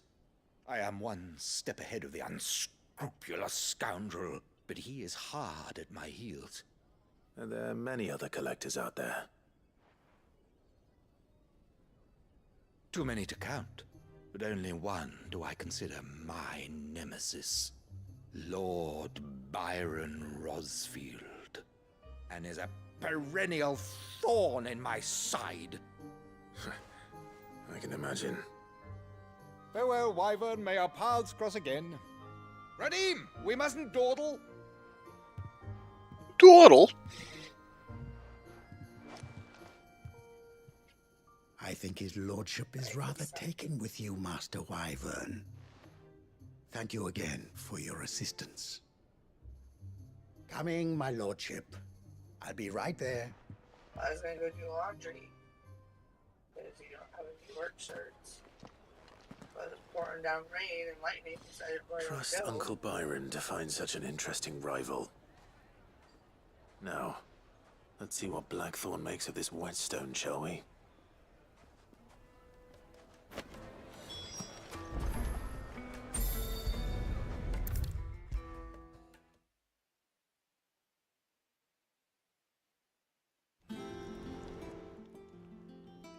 Sorry for the wait, but hopefully you'll agree it was worth it.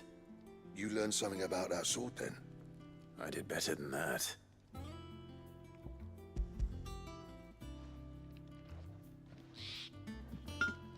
A whetstone? Yes. But not one you'll find anywhere in Valisthea.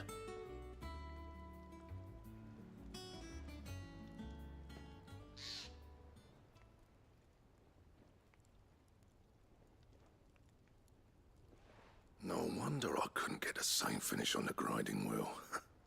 One hit and all done, eh? Might not be so bad if all you ever fought were duels. Good luck on the battlefield. Your second opponent would be your last, no matter how good you were. Even so, is there some way it could be used to give the curse breakers an edge? I think so, yeah. With this whetstone and the right kind of steel, I could probably even make a twin of the blade that rattled me. But there'd be no replacing this little rock once I worn it down to a sliver. I reckon we get a dozen swords from it, if that. Swords that the curse breakers wouldn't know how to wield properly, and that would see them through a single fire piece. Nah, no point trying to copy that thing. Be about as much use as a wax anvil. But finishing our blades with a whetstone this fine, now that's something to consider. And what's finer than fallen masonry, eh? Or more hard-wearing, for that matter. Just imagine it. Good Valisthian steel with an edge as sharp as any found in the Outer Isles. I won't make a copy, nah. I'll make something much better. I'm sure the curse breakers will be delighted. Just don't push yourself too hard. Don't you worry about me, sunshine. I've been working day and night since I was half your age, and I'll still be here when you're long gone. Hey, thanks, Clive. I mean it. I owe you one, August too. It's good to know someone's looking out for me. He'll be happy to hear you said that. And I'll see that my debt to you's paid. First new blade I make's got your name on it. You come and find me when you've got the materials. All right. I will.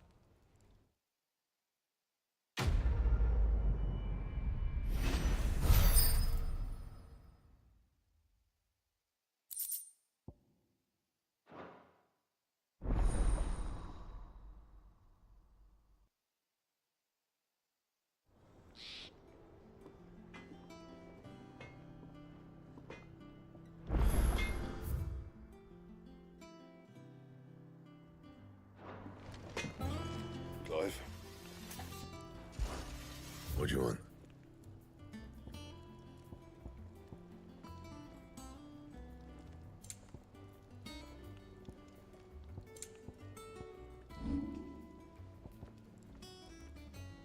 And? He cracked the crystal too? You joking?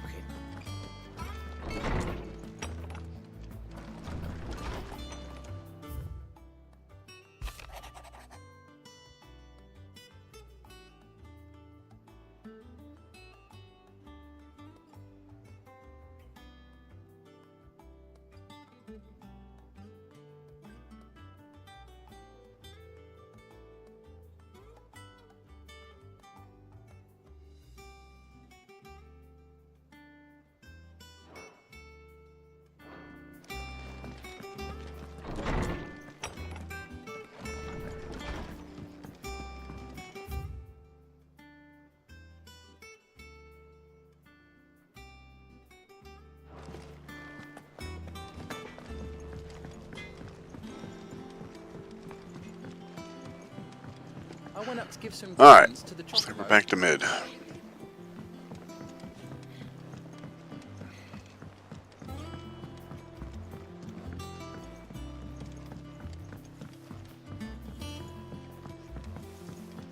Wish I could take one of our birds.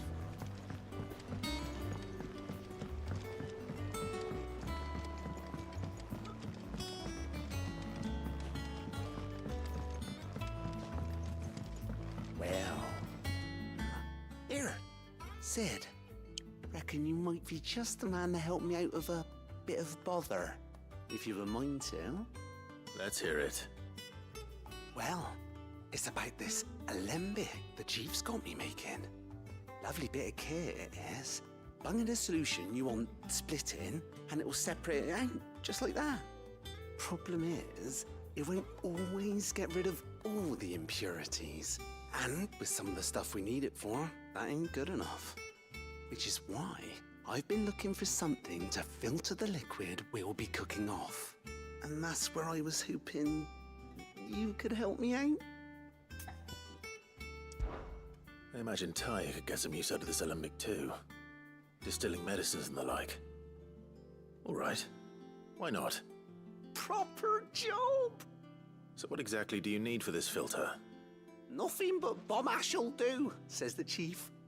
Gave me a sample she'd obtained from the university stores. Couldn't believe Oh, okay, so we'll be able to carry more potions after this. You pour the blackest blight water through it, and it comes out clear as a mountain stream. So, I did a bit of reading about where I might be able to get hold of some. And do you know what I found out? It's only the blimmin' bones of a bomb king. They leave them behind when they die, see? I take it that's where I come in. If you wouldn't mind. I saw a billet on the hunt board for one just the other day. Would have gone myself, but, well, fighting dirty great balls of flame isn't exactly my forte. You, on the other hand... All right. I'll see what I can do. Thank you kindly. And a good hunting, eh?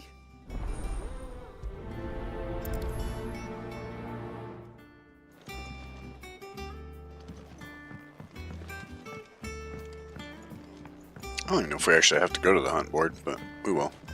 I think Mid might need some help tidying up that workshop.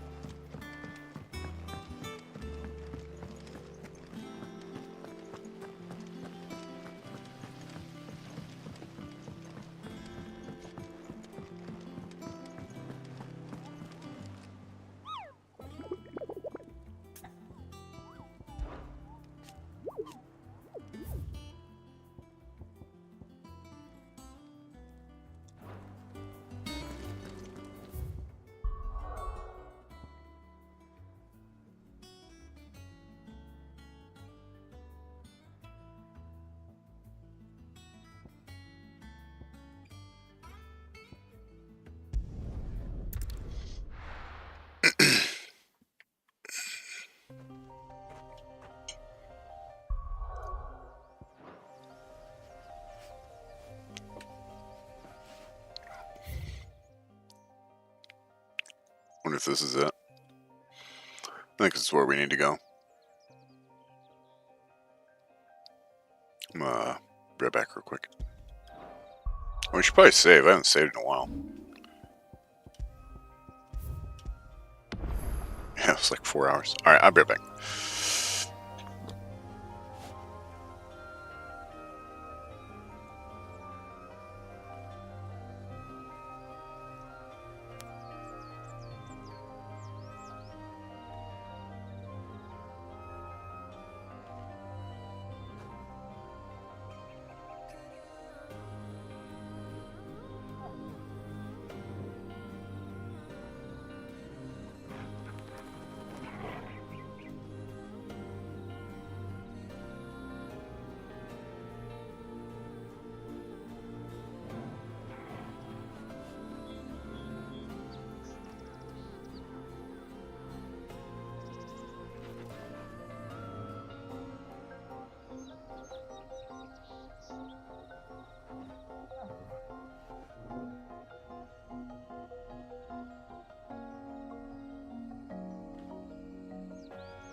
Alrighty then. Let's get the show on the road.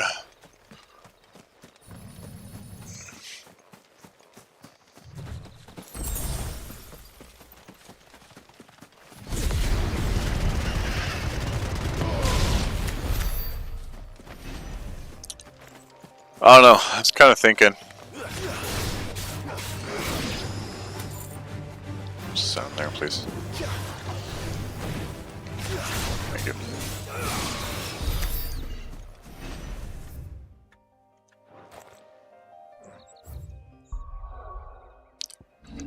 We have so many points. I was thinking maybe we spend some of our points here. I mean, yeah, we could level up our ultimate or limit break. I don't really care about limit break. I do like ignition, but I was kind of thinking about dropping rising flames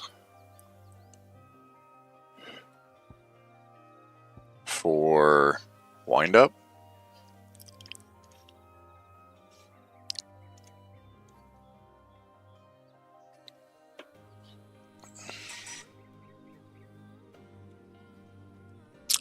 I was thinking about using Raging Fists over Gouge.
Alright, you know what? I mean, we do about 60k damage, it seems like, in the window.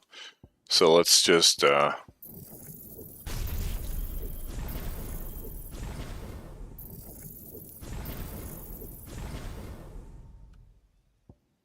just give it a go, shall we?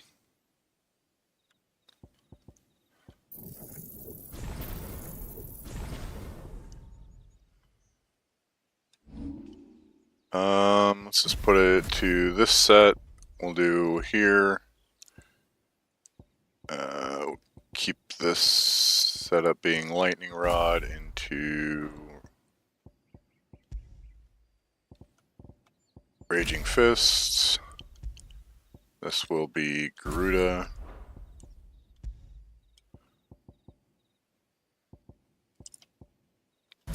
Here.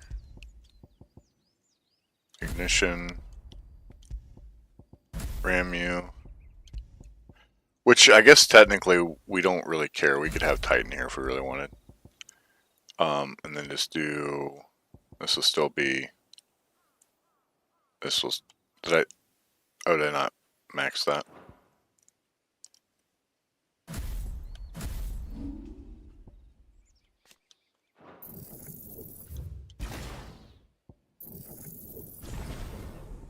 Okay. Alright, so let's just do this. Okay. And then we'll make this wind up. And we'll just try this out, see how it goes.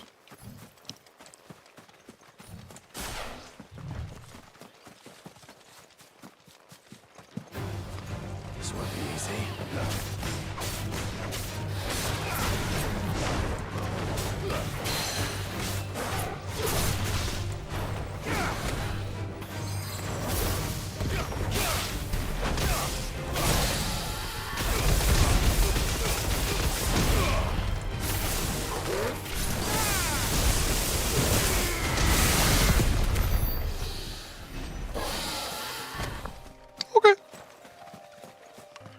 Oh, you get to do half our combo. I seem to pause the timer too, which is nice.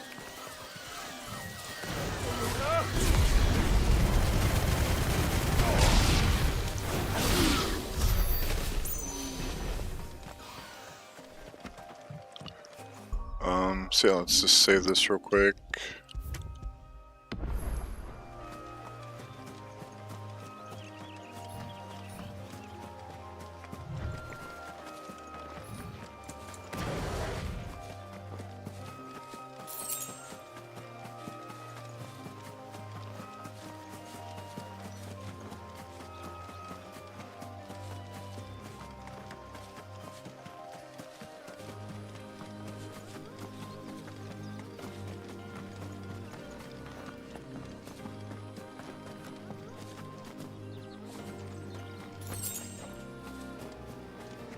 It's not the right spot.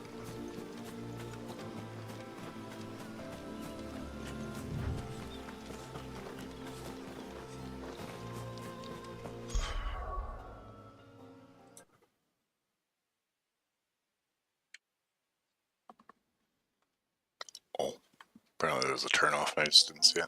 Okay.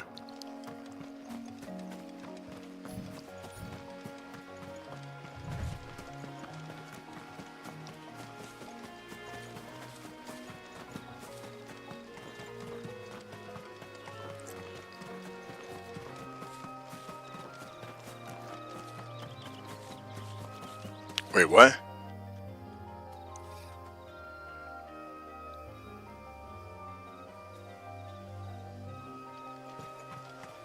Oh. Okay, well, I guess this fight's gonna actually be dumb, so. This won't be a good one to test on. Oh, look at that. That's something. Look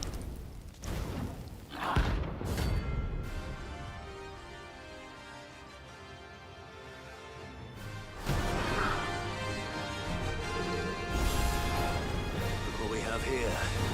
Greetings, Your Majesty.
Oh, did they just all blow up?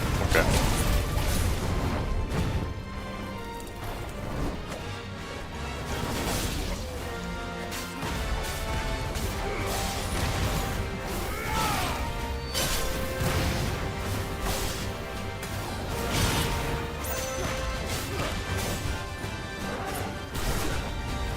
Too slow.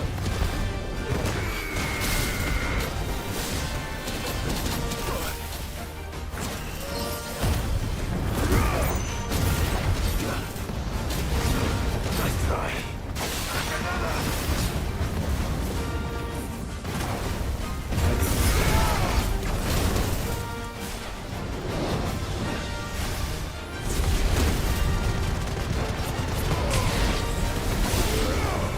I can't see anything. I can't see. I can't see.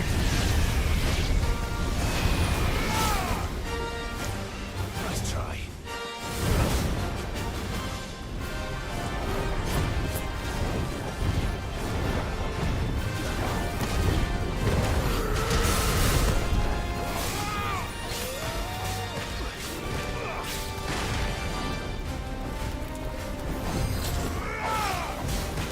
Nice try.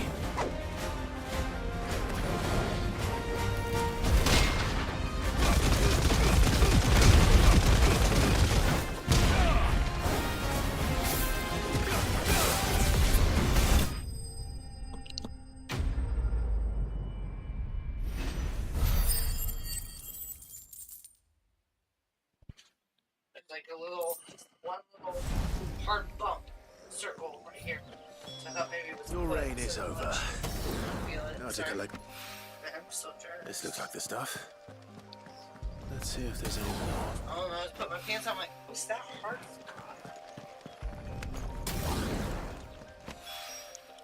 That should do it. The wine needs more than this.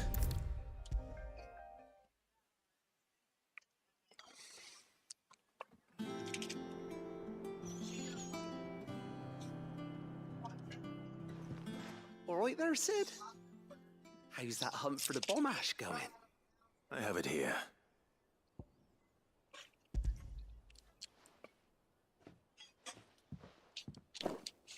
That's the stuff. And plenty of it, too. Enough to keep the Olympic bubbling away for a good old while. You're a gent, Sid. Let nothing say otherwise. Right then. Traption up and running.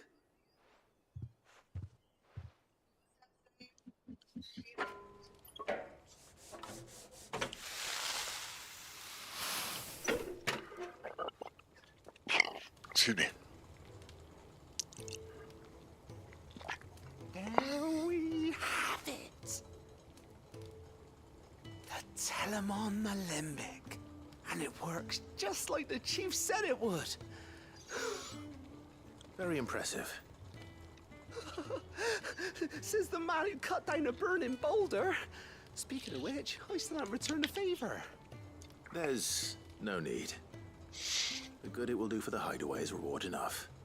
Don't be silly. Why don't you let me take a look at that bag of yours? The one you keep your potions in. Reckon I could work some magic on that, huh? What kind of magic?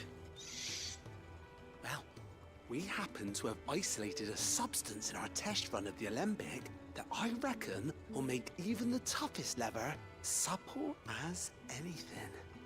Thought we might use it to breathe new life into old boots and the like. Save the hideaway a few gil. Ah, I reckon if we slap a bit on your bag, it'll loosen it up enough for you to squeeze in a bottle or two more. Well, it can't hurt to try, I suppose. That's the spirit.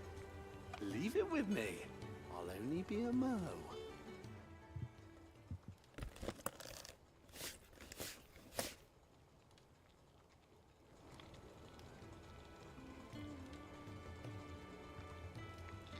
Well, what do you reckon? It certainly feels more flexible. Right? Told you. Thank you. I think. No. Thank you. for supporting Mid and the rest of us in our endeavors. Without you, we'd never have been able to discover wonders like that stuff I rubbed on your bag. And I'm telling you, there's plenty more where that came from.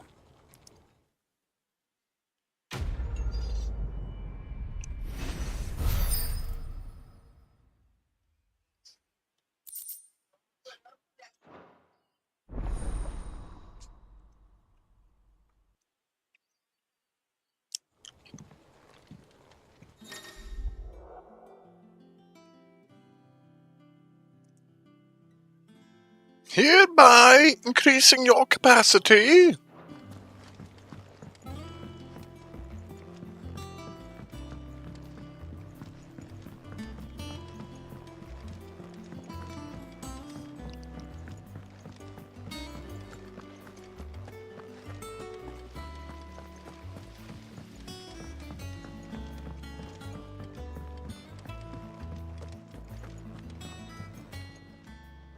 Oh, I wasn't expecting you back so soon.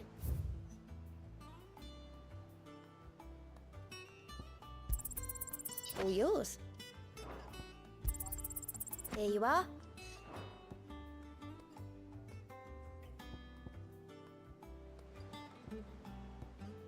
Come again. I may have more for you. Mid told me she was building a ship.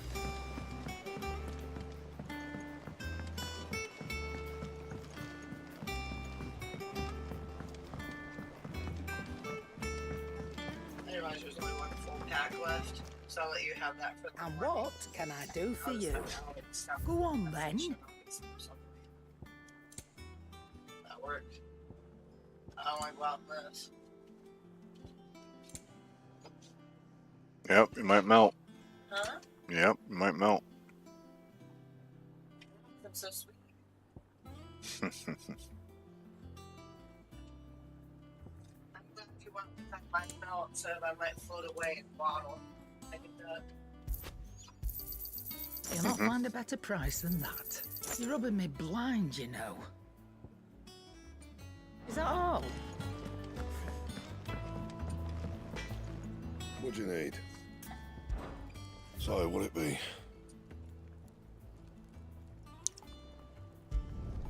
Not bad, if I do say so myself.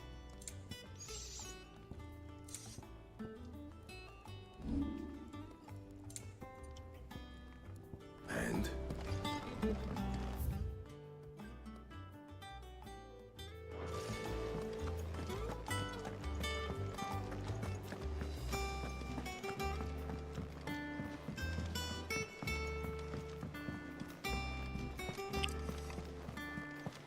Is that the thing Tomes helped?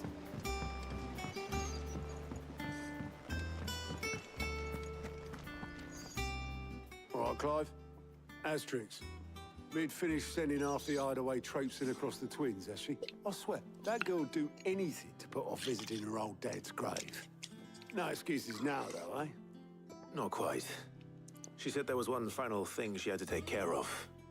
I'm sure she'll be finished soon enough. She said that? In those words? She did, yes. Clive? Were you born yesterday or something? There is no thing. She'll probably be halfway to Canva by now. Mid. I might still be able to catch her.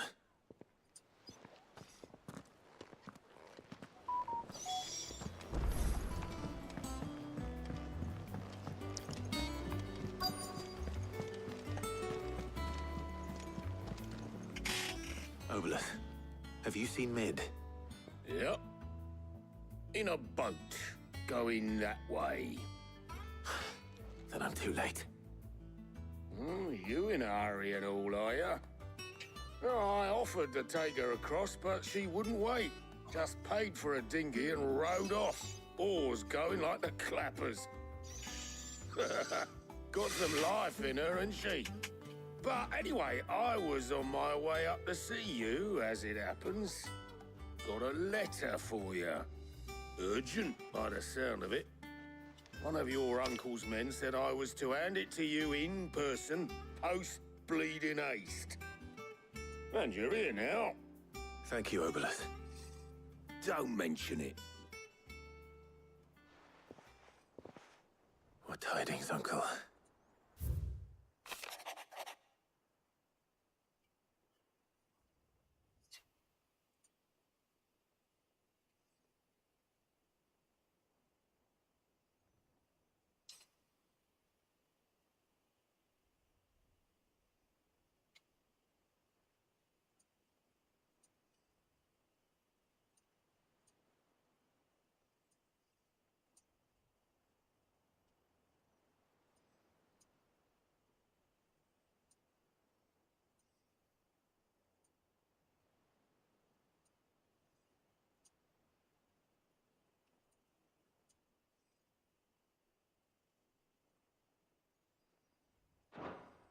Trouble in Canva. Well, I'll need someone to keep an eye on Mid.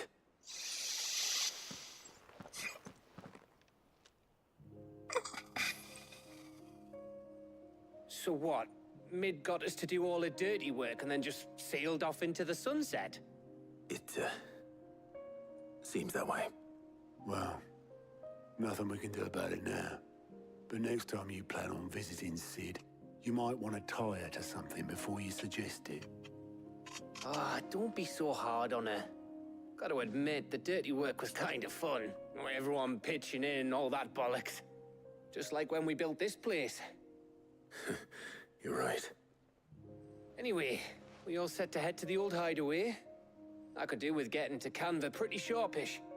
Wouldn't do to keep Lord Rosfield of the Seven High Houses waiting now, would it? Not after he asked for me personally. Gav will be leaving with me. Will you mind the place while we're gone? You can count on me. Just be sure to give Sid and the others my regards. All right. Oh, by the way, Jill will be joining us too. She's got some things to take care of, but she'll meet us there. I hope she's telling the truth at least.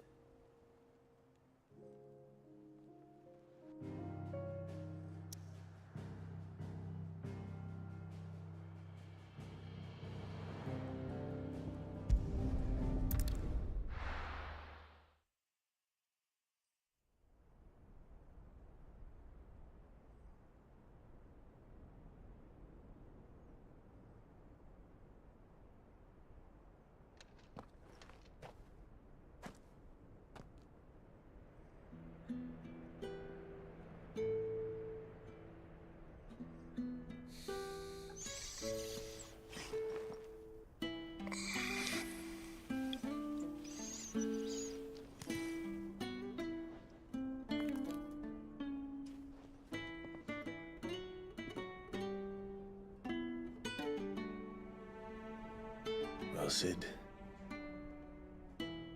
I remember what you told me. But if no one is listening to what you have to say, you may as well not say it.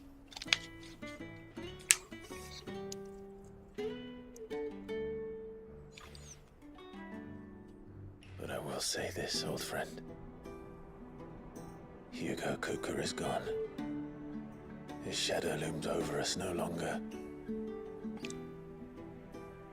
It's a pity the Phoenix can't be in two places at once. If he'd have been with us, maybe he could have done something for the lost. Not even the Phoenix can bring people back from the dead.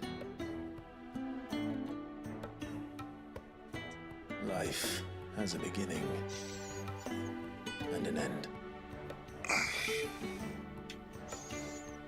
So we must live while we have the chance. And not as slaves to the crystals, but as free men. May we join you?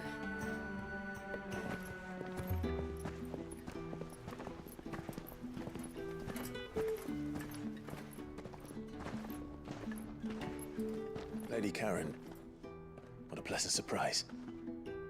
I thought I'd drop by and see how you were all doing before heading off to restock my supplies.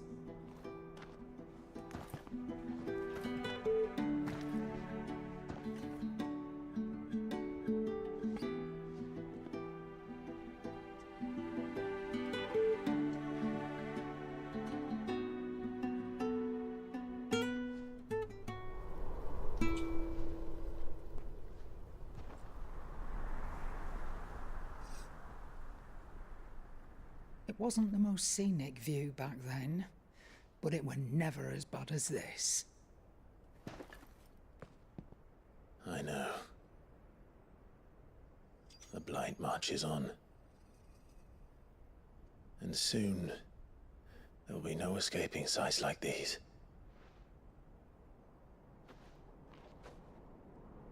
Are there 5 crystals or 4? I know we have 3 down.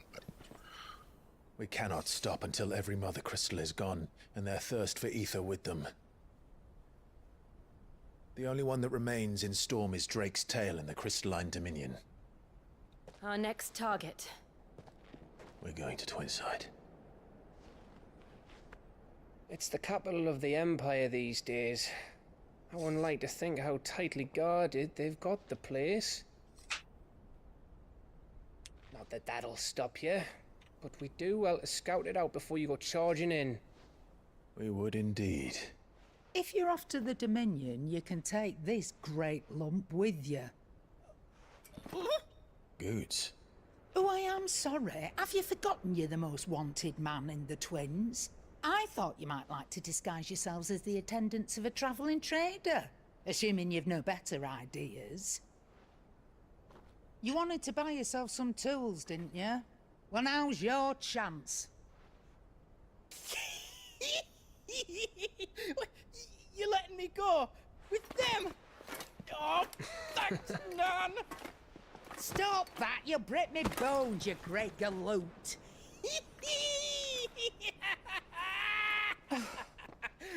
There's a caravan that runs back and forth between the Dominion and the Bocklad markets.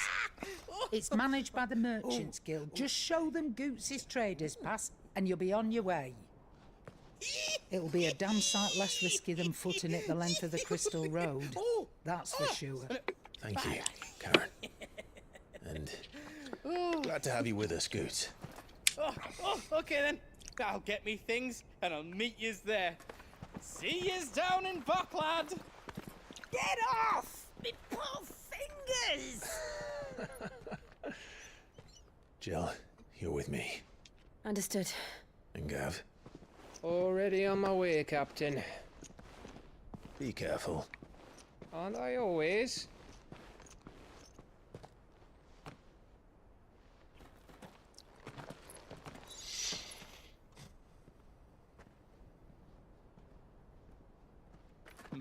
Do you see that, Sid? Your protege's making a proper little outlaw of himself.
How are you feeling?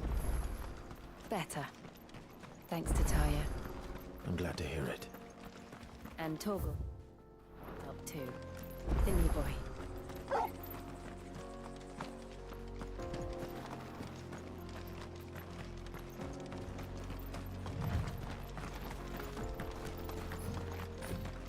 This used to be a trade route for merchants crossing the Scars, till the Republic laid a new road wide enough to let wagons pass, and all official traffic moved there. Leaving this one for those living outside the law. Indeed. I doubt we'll be the only outlaws on the trail today.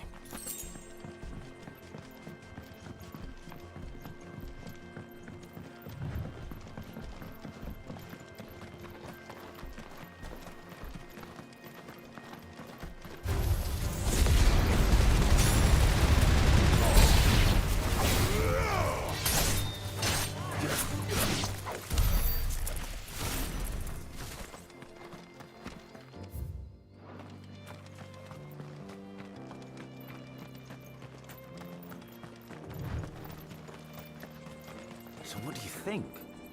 That we... Really? It's as bad as that? Oh, aye. There's trouble up ahead. And too much of it for us to handle. I take it there's danger on the road. Oh, what about this fearsome-looking fellow? You think he'd be equal to the task? Oh, no doubt. Assuming he's willing to hear us out. Well met, friend. My brother and I have been tasked with finding a merchant's missing cart. You seen it by any chance? How does a merchant misplace his cart? Oh, the man's a coward. When he thought goblins might come a-snarling, he ran, leaving his livelihood abandoned in the pass. He sent the two of us to fetch it, but it's gone. Now, I'm not much of a thinker, but I know the work of thieves when I see it. My brother's right on all accounts. And by my estimation, the bastards are lying in wait just down the road. We may have seen our share of action, true, but we've not got the skill in arms to boldly brave an ambush. You, however, have the look of a man who needn't fear a band of backwater ruffians. What do you say? Will you help us out? Chances are they'll come for you either way. But if you promise to lend us a hand, at least you'll pocket a reward for your troubles. Well, if I'm going to have to deal with them anyway. You've clearly got a fine head on those broad shoulders. We're lucky you came along. Now, hoping to make a heavy purse in Boklad, our merchant friend loaded his cart with as much as it would carry. Reckon he won't be forking over the rest of our fee if we don't find those goods. So, while you're seeing to those bandits, you keep your eyes open. All right.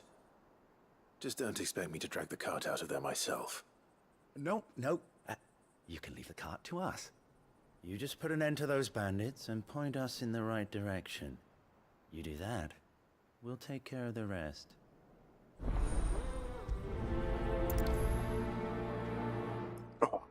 Well, nice guys. I'm not sure I trust those two. But if there are bandits lying in wait, I should probably take it. Look lively, you lot. We've got guests. These must be our bandits.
Oh dear.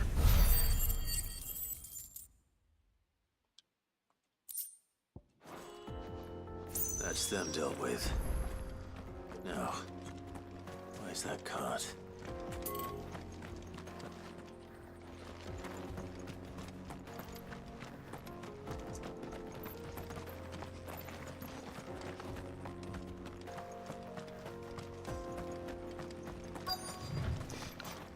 Because I still haven't got to see the damage it'd do, huh? It feels strong, at least. Oh, whether it does more damage or not, I don't know.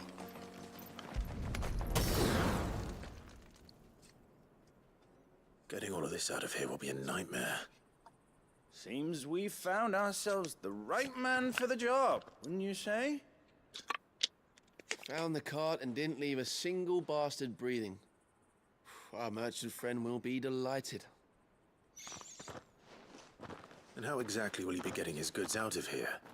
You leave that to us. After all, it'd be wrong to make such a fine warrior haul cabbages to market. You've done your part. And that's all you need to worry about. Here.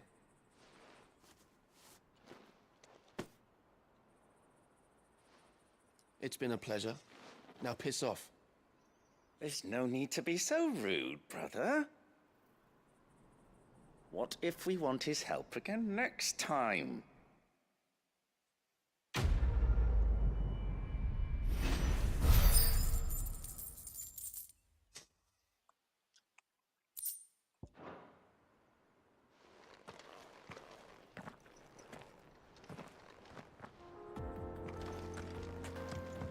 Aren't we so kind?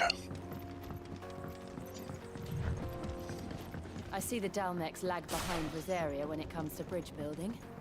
The fallen ruin should hold, at least. The path continues on the other side. I think there's actually anything. Yeah.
Wow.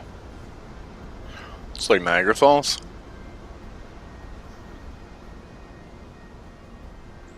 So this is Zemeckis. The land of the gods. It's even more impressive than I imagined. I remember being captivated by the story as a child. Long, long ago, man was overcome by avarice and challenged the gods in a bid to win their power.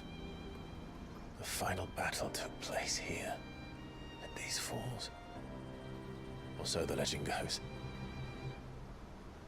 If anyone ever manages to plumb those depths, perhaps we'll learn if there's any truth to the tale. That the gods emerged victorious and punished man for his defiance by visiting upon him 2 curses. Dominance and bearers. To tell the truth, I always thought it strange that the dominant and their icons were deemed a curse. Back home, the dominant inherited the throne. They were admired and exalted, not spurned. Whenever I got to that part of the story, I always assumed there must be something I'd misunderstood. You had a lot of storybooks, didn't you? In your room, I mean. When we were young. Were always my favorites. Epic battles between gods and men. Father encouraged me to read as much as I could. He thought it good for my education. You really were a boy like any other, weren't you?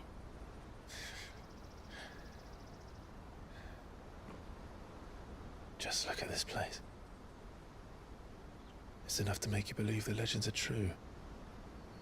I know.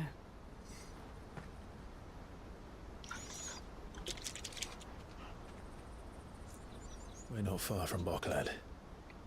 The road will be busier up ahead. And we'll have to keep our wits about us.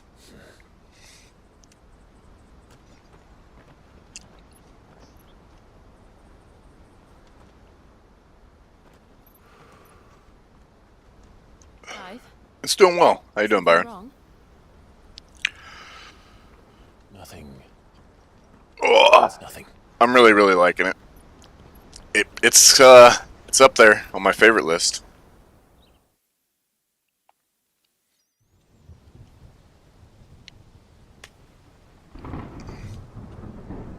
It's definitely Final Fantasy the movie, but I mean, when you do get to have the combat and stuff, it's good.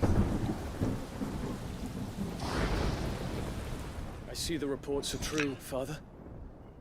You have surrendered the throne to Olivier. I have. Emperor Olivier shall rebuild the Holy Empire. Yeah. I mean, there's a little bit you can do with the build, right? But obviously not really any gear decisions or How anything. is he to rule an empire?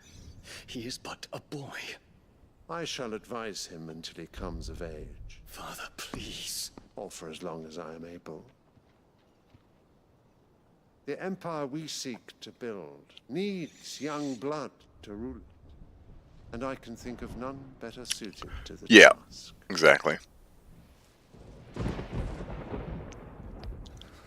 There is other news, Dion.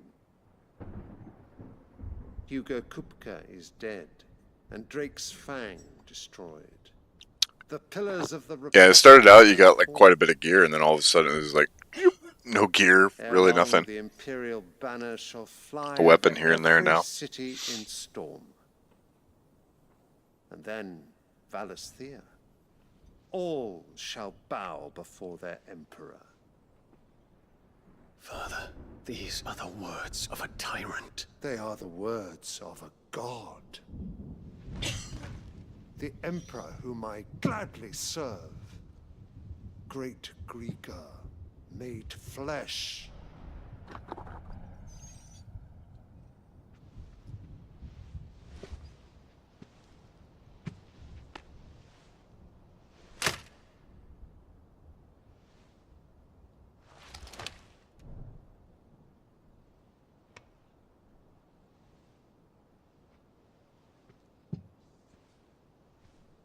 Return to your camp, Dion, and ready your forces. It is time to show the world the true power of Sanbreque.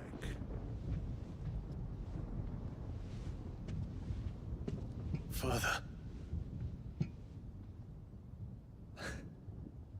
I find you much changed. Is this truly the path you wish to tread? Or are these the ambitions of another? Of Ultima, perhaps? What nonsense is this? I speak my mind, and my mind only. Though I do owe Annabella thanks for reminding me of certain truths. Are you? Regarding the nature of nations. So apparently after this we might be playing X2. And of the divine. I know it's not a very good game, but we'll see. You would trust the words of this traitress. She betrayed her country. She slew her husband. You have ever been an invaluable servant to Sanbreque, Prince Dion. I trust you will continue to serve your emperor in the wars to come. Canker! Silence! Insolent wretch! You will bend the knee. All else is heresy. Yeah. Forgive me. This audience is over. Come, your radiance. I will give it a chance. I don't expect not much, but Oh, not another meeting with silly old men. They're so boring. I'm hungry, Father. Can't we have luncheon instead?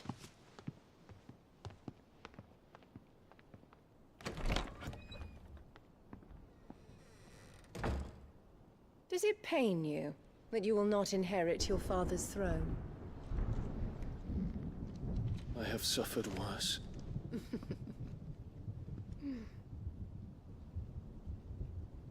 Count your blessings, Dion. For a base-born child to be chosen by Bahamut is miracle enough.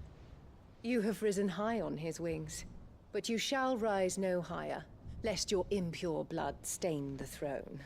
What do you know of my blood?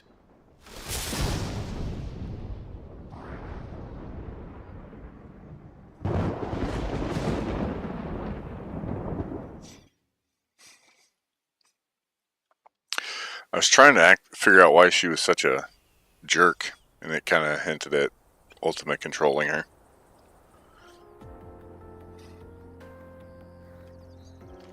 Alright, where do we need to go? So they want us to go here, so we're probably better off going here first. The Brocklab markets are to the north. We just need to hug the coast.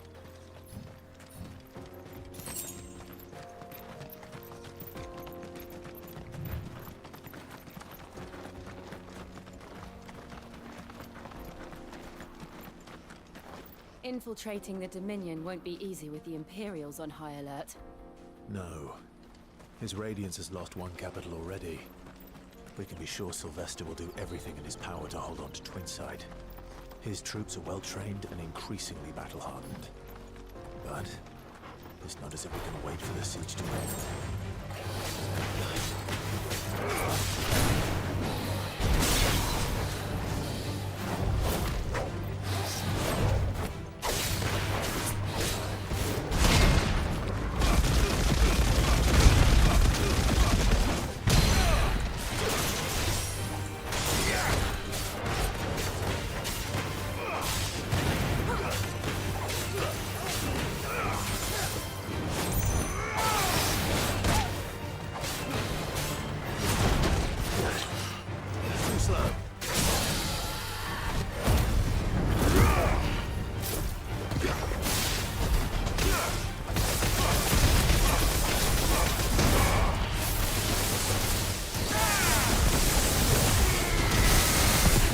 Oh, jeez. Okay, that does a lot of damage.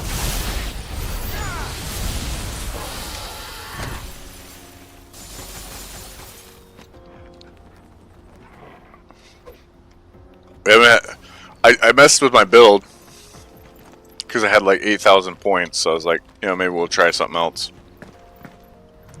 I haven't found anything to survive it yet, so I don't get to see how much damage it actually does.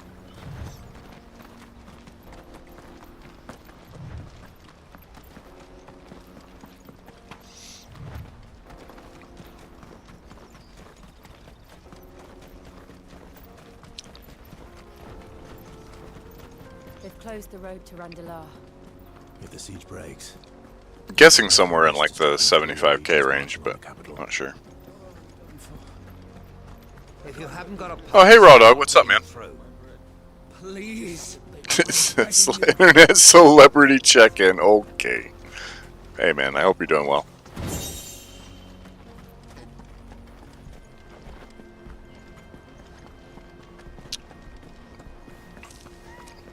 Yeah, I mean, I don't know how it's gonna play out yet. My wife is pregnant, so I'm gonna be streaming a bit in the evenings, and have been. So we've just been playing through the Final Fantasy series. I think my plan after this will be 10-2, and then we'll probably look at speedrunning some of the shorter games, and then learning some longer ones to do on the weekend.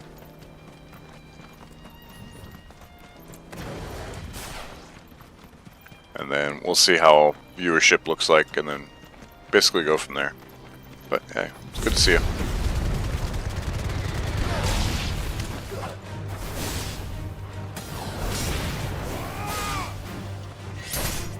farewell. All right.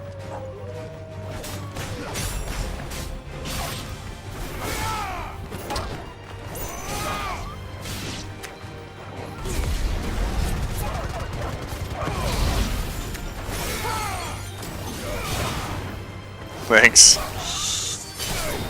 I'm excited. It's gonna be a boy, or it is a boy. So I'm excited. Obviously, quite nervous as well, but yeah.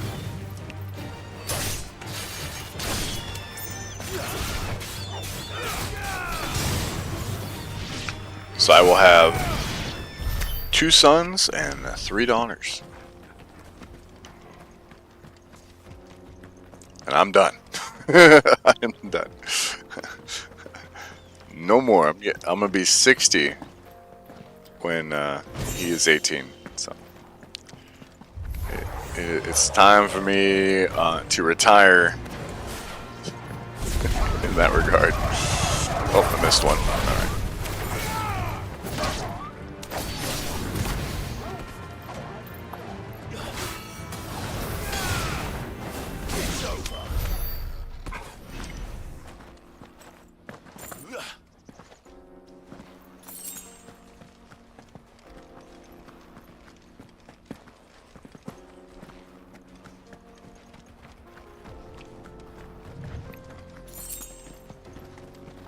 Alright, what we got? Oh, apparently we got a little place to check out here. I imagine there will be a hunt here later.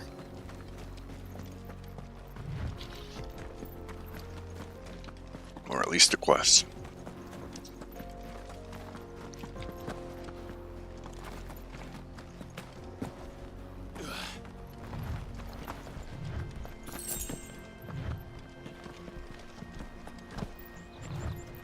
More refugees.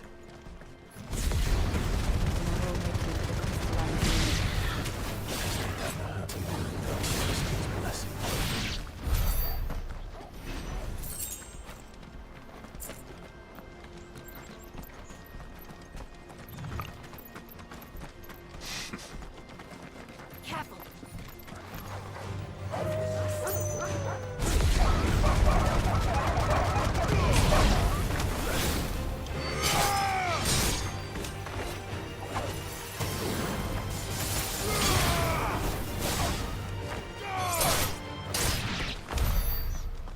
Goodbye.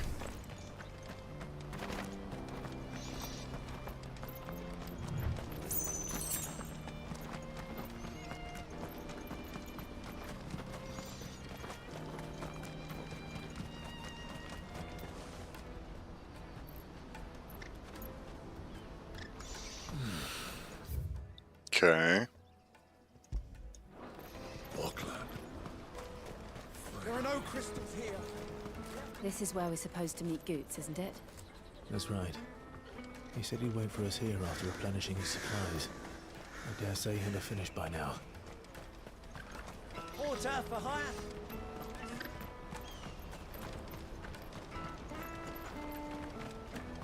There it is.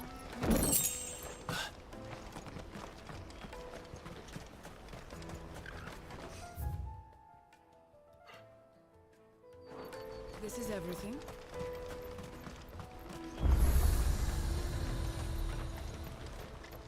What you got? Nope. I guess there's actually, I don't think there's any point in buying these anymore. I probably should start buying these. Farewell.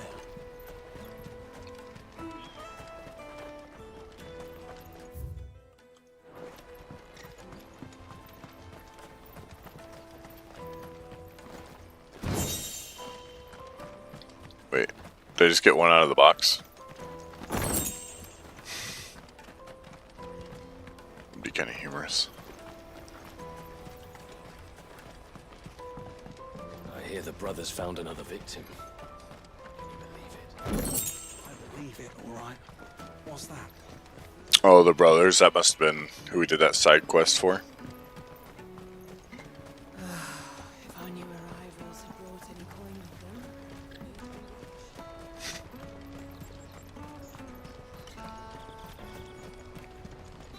Well met.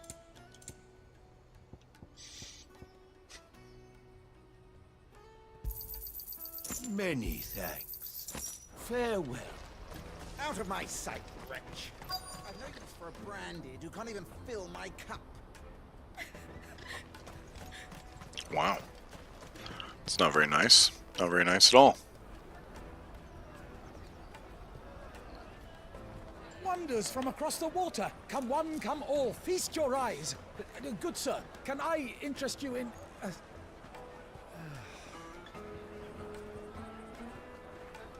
How much? for a measly crust of bread. You won't find any cheaper. Not nowadays.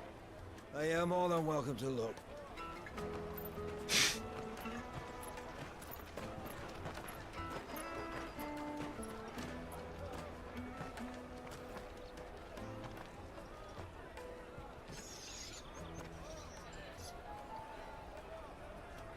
The Empire's unlawful and illegitimate occupation of the crystalline dominion is still in effect. Only those whose business in Twinside has been officially approved by the Republican Army will be permitted to cross the border. All who seek entry are to form a line and ready their documents for inspection. Looks like we aren't the only ones who are eager to leave. They're checking everyone. Can't you make an Not for the likes of you. We won't get through without that pass.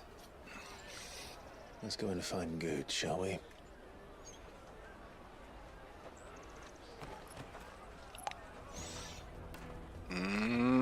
Let's see. Must be around here somewhere. Come, taste my peaches. They're sweet as nectar. I'll take the large one. An excellent choice, my lord. Oh, Good. There you are. Well, I guess we've got a new weapon, too. I'm so sorry. Don't tell Nan, will you? Slow down, Good. Just tell us what happened. It's me trader's pass. It's gone. We cannot ride the caravan without it. We won't even be able to get through the flipping checkpoint. Do you remember when you last saw it? It was in my pocket a minute ago. Then a bairn bumped into me and... Here. You don't think that they might have nicked it, do you? It wouldn't surprise me. A busy market like this is prime territory for pickpockets. So, to get the pass back, we need to find this child. Where would we even start? I know where!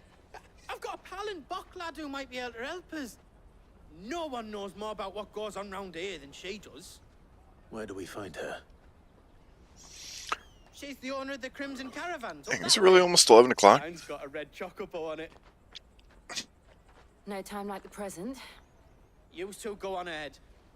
I'm gonna check the rest of my stuff, make sure no one else is missing. All right. We'll meet you there.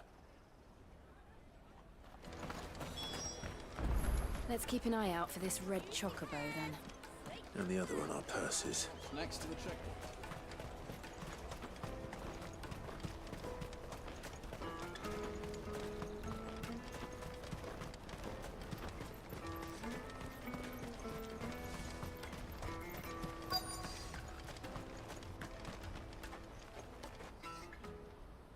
Looking to hire a coach?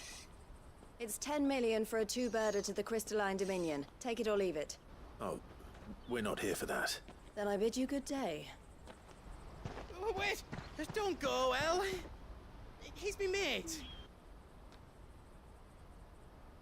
As I live and breathe. Goots, what are you doing back in Bocklad?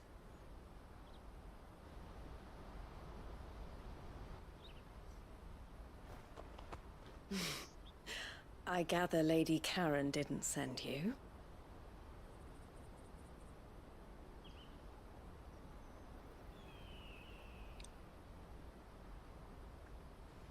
So what trouble have you got yourself into this time? It's me trader's pass. It got stolen. By a little bairn. Of all the... You're the size of a marble. Honestly. True. Boots told us that you know the markets well. Might you have an idea which little bairn could have done this? We don't intend to punish them. We just need our pass back. Then, we can be on our way. I see. So neither of you has a trader's pass either. Not that anyone would take you for traders, but I suppose that's why you came to me, correct? Now, I can't say for sure who took your pass, but I suspect I know why they did it. Let me explain.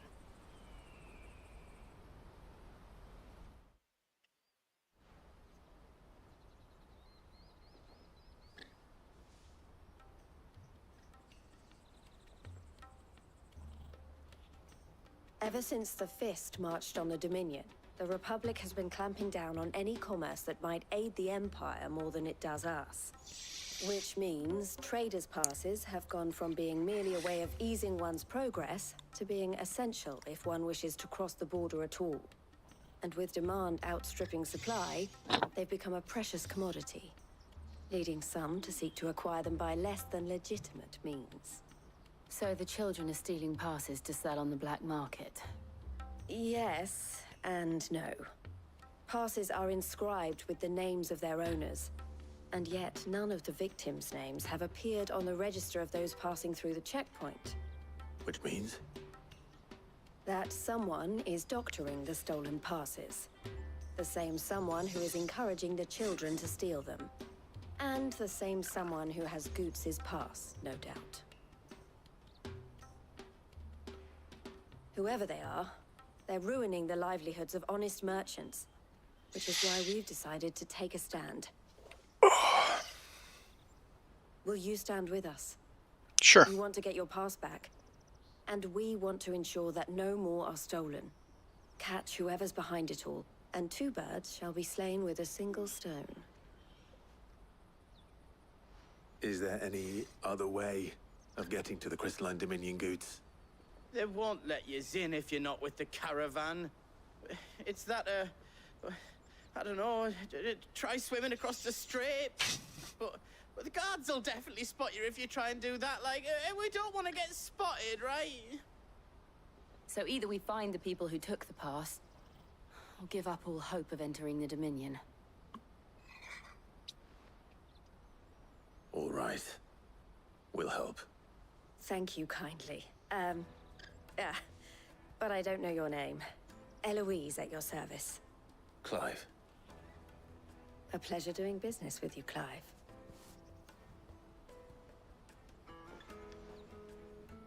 I'm gonna try to finish up this main quest to get to the story or sub-quests. We'll work on that. The proprietor of the furniture makers by the coach stop is spearheading the search. Wear that, and he will know you for a friend. I suggest that you speak with him first. The furniture makers. Understood.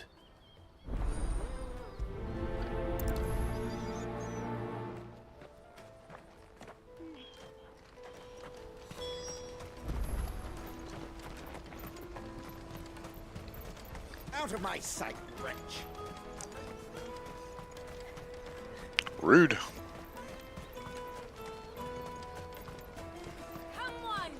Jug of snake spit for the road?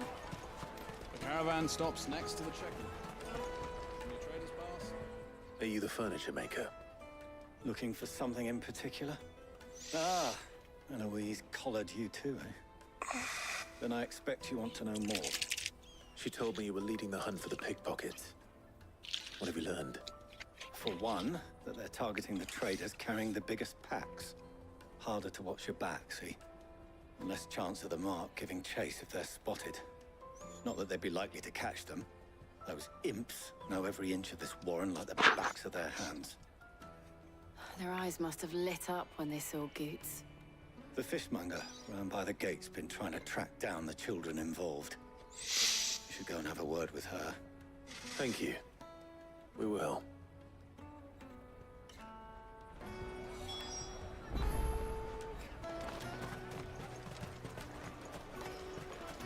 You won't find anything of this quality in Twinside.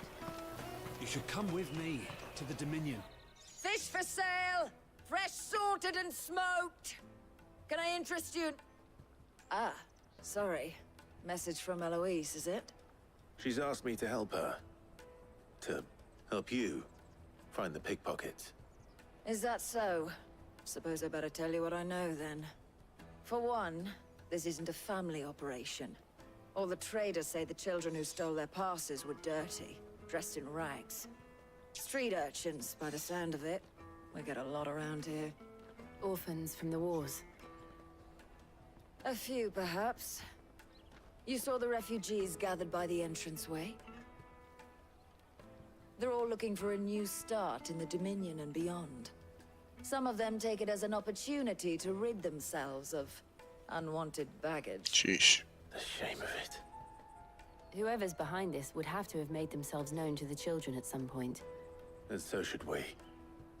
You should start with the children around here, then. I doubt they're the ones involved, but they might have heard something. It's worth a try. All right, then. Questioning children. How hard can that be?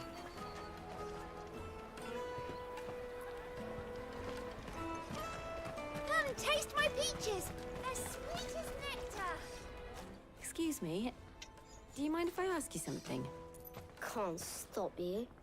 I was just wondering if anyone has asked you to do anything out of the ordinary recently. Anything you grown-ups ever ask us to do is shut up and go away. So guess what I'm about to tell you to do? Sorry. I'll leave you alone. Wow. Nice kid. I'll take the large one. Free cities! An excellent choice, my lord.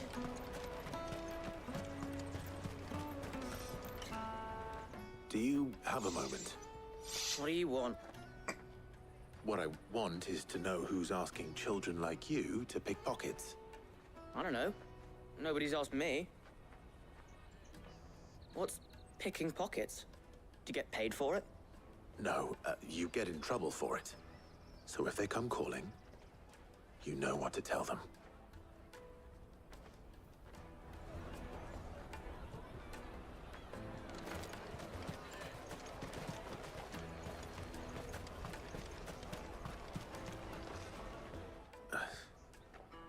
Excuse me? What do you want? I don't have any money. It's all right. We're not going to hurt you. We just want to talk. What about? We've heard that some very bad people are making children like you steal from travelers. We need to know who's behind it so we can stop them. I don't know much about it, really. But my friend, Honza, he said he got a job doing something dangerous. Sounds promising. We need to find him and ask. Do you know where your friend might be? He's usually by the tents outside town. Thank you. You've been very helpful. Come on, come on!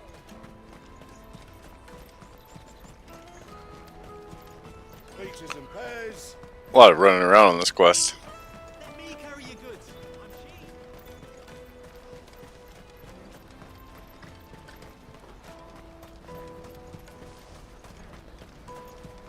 She must have meant the refugee camp. Let's hope he's still nearby. Daddy, I'm hungry.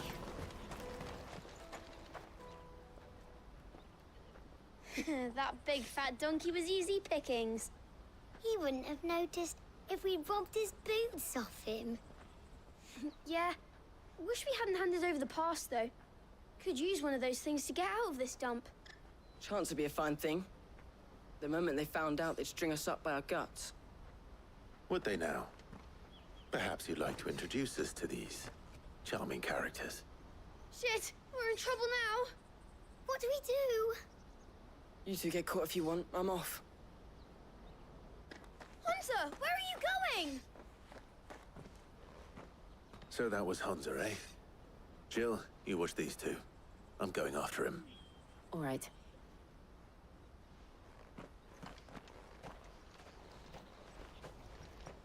He can't have gone far. I need to find him before his employers do.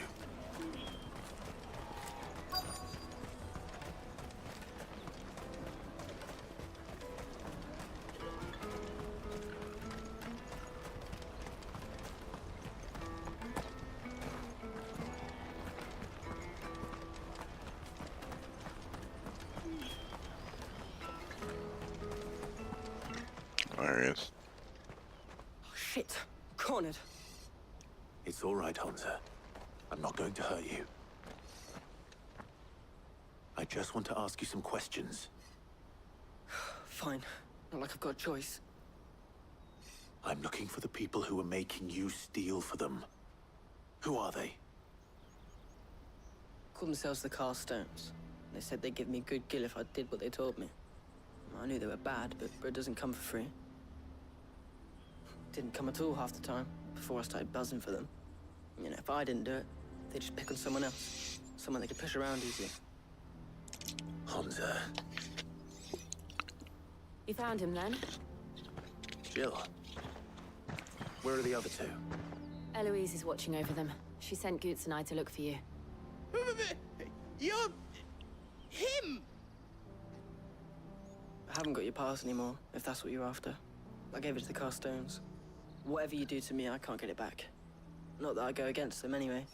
If it weren't for their guild, me and my mates would have starved.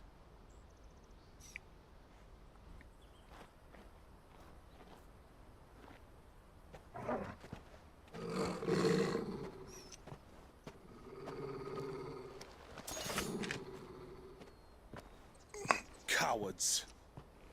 You will not force another child to do your bidding. Wait, we're not...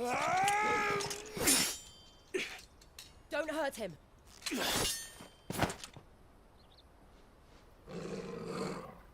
You're making a mistake. We're on the same side. Like hell we are. That brooch. Where did you get it? Master Theo? Goots. What are you doing with these people? Unless you're the ones my sister was talking about. Your sister?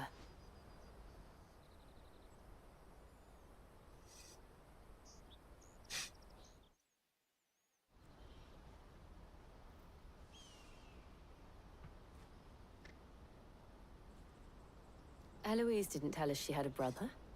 And why would she? I'm just a back and a blade.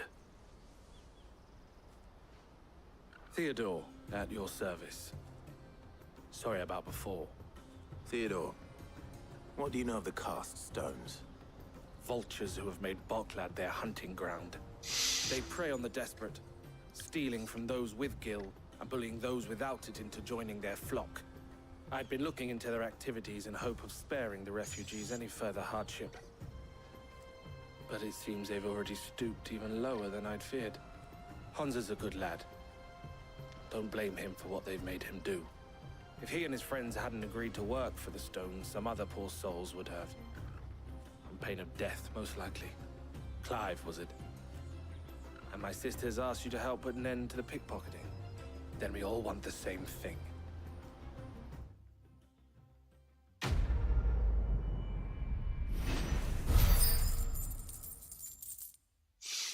Almost another level up.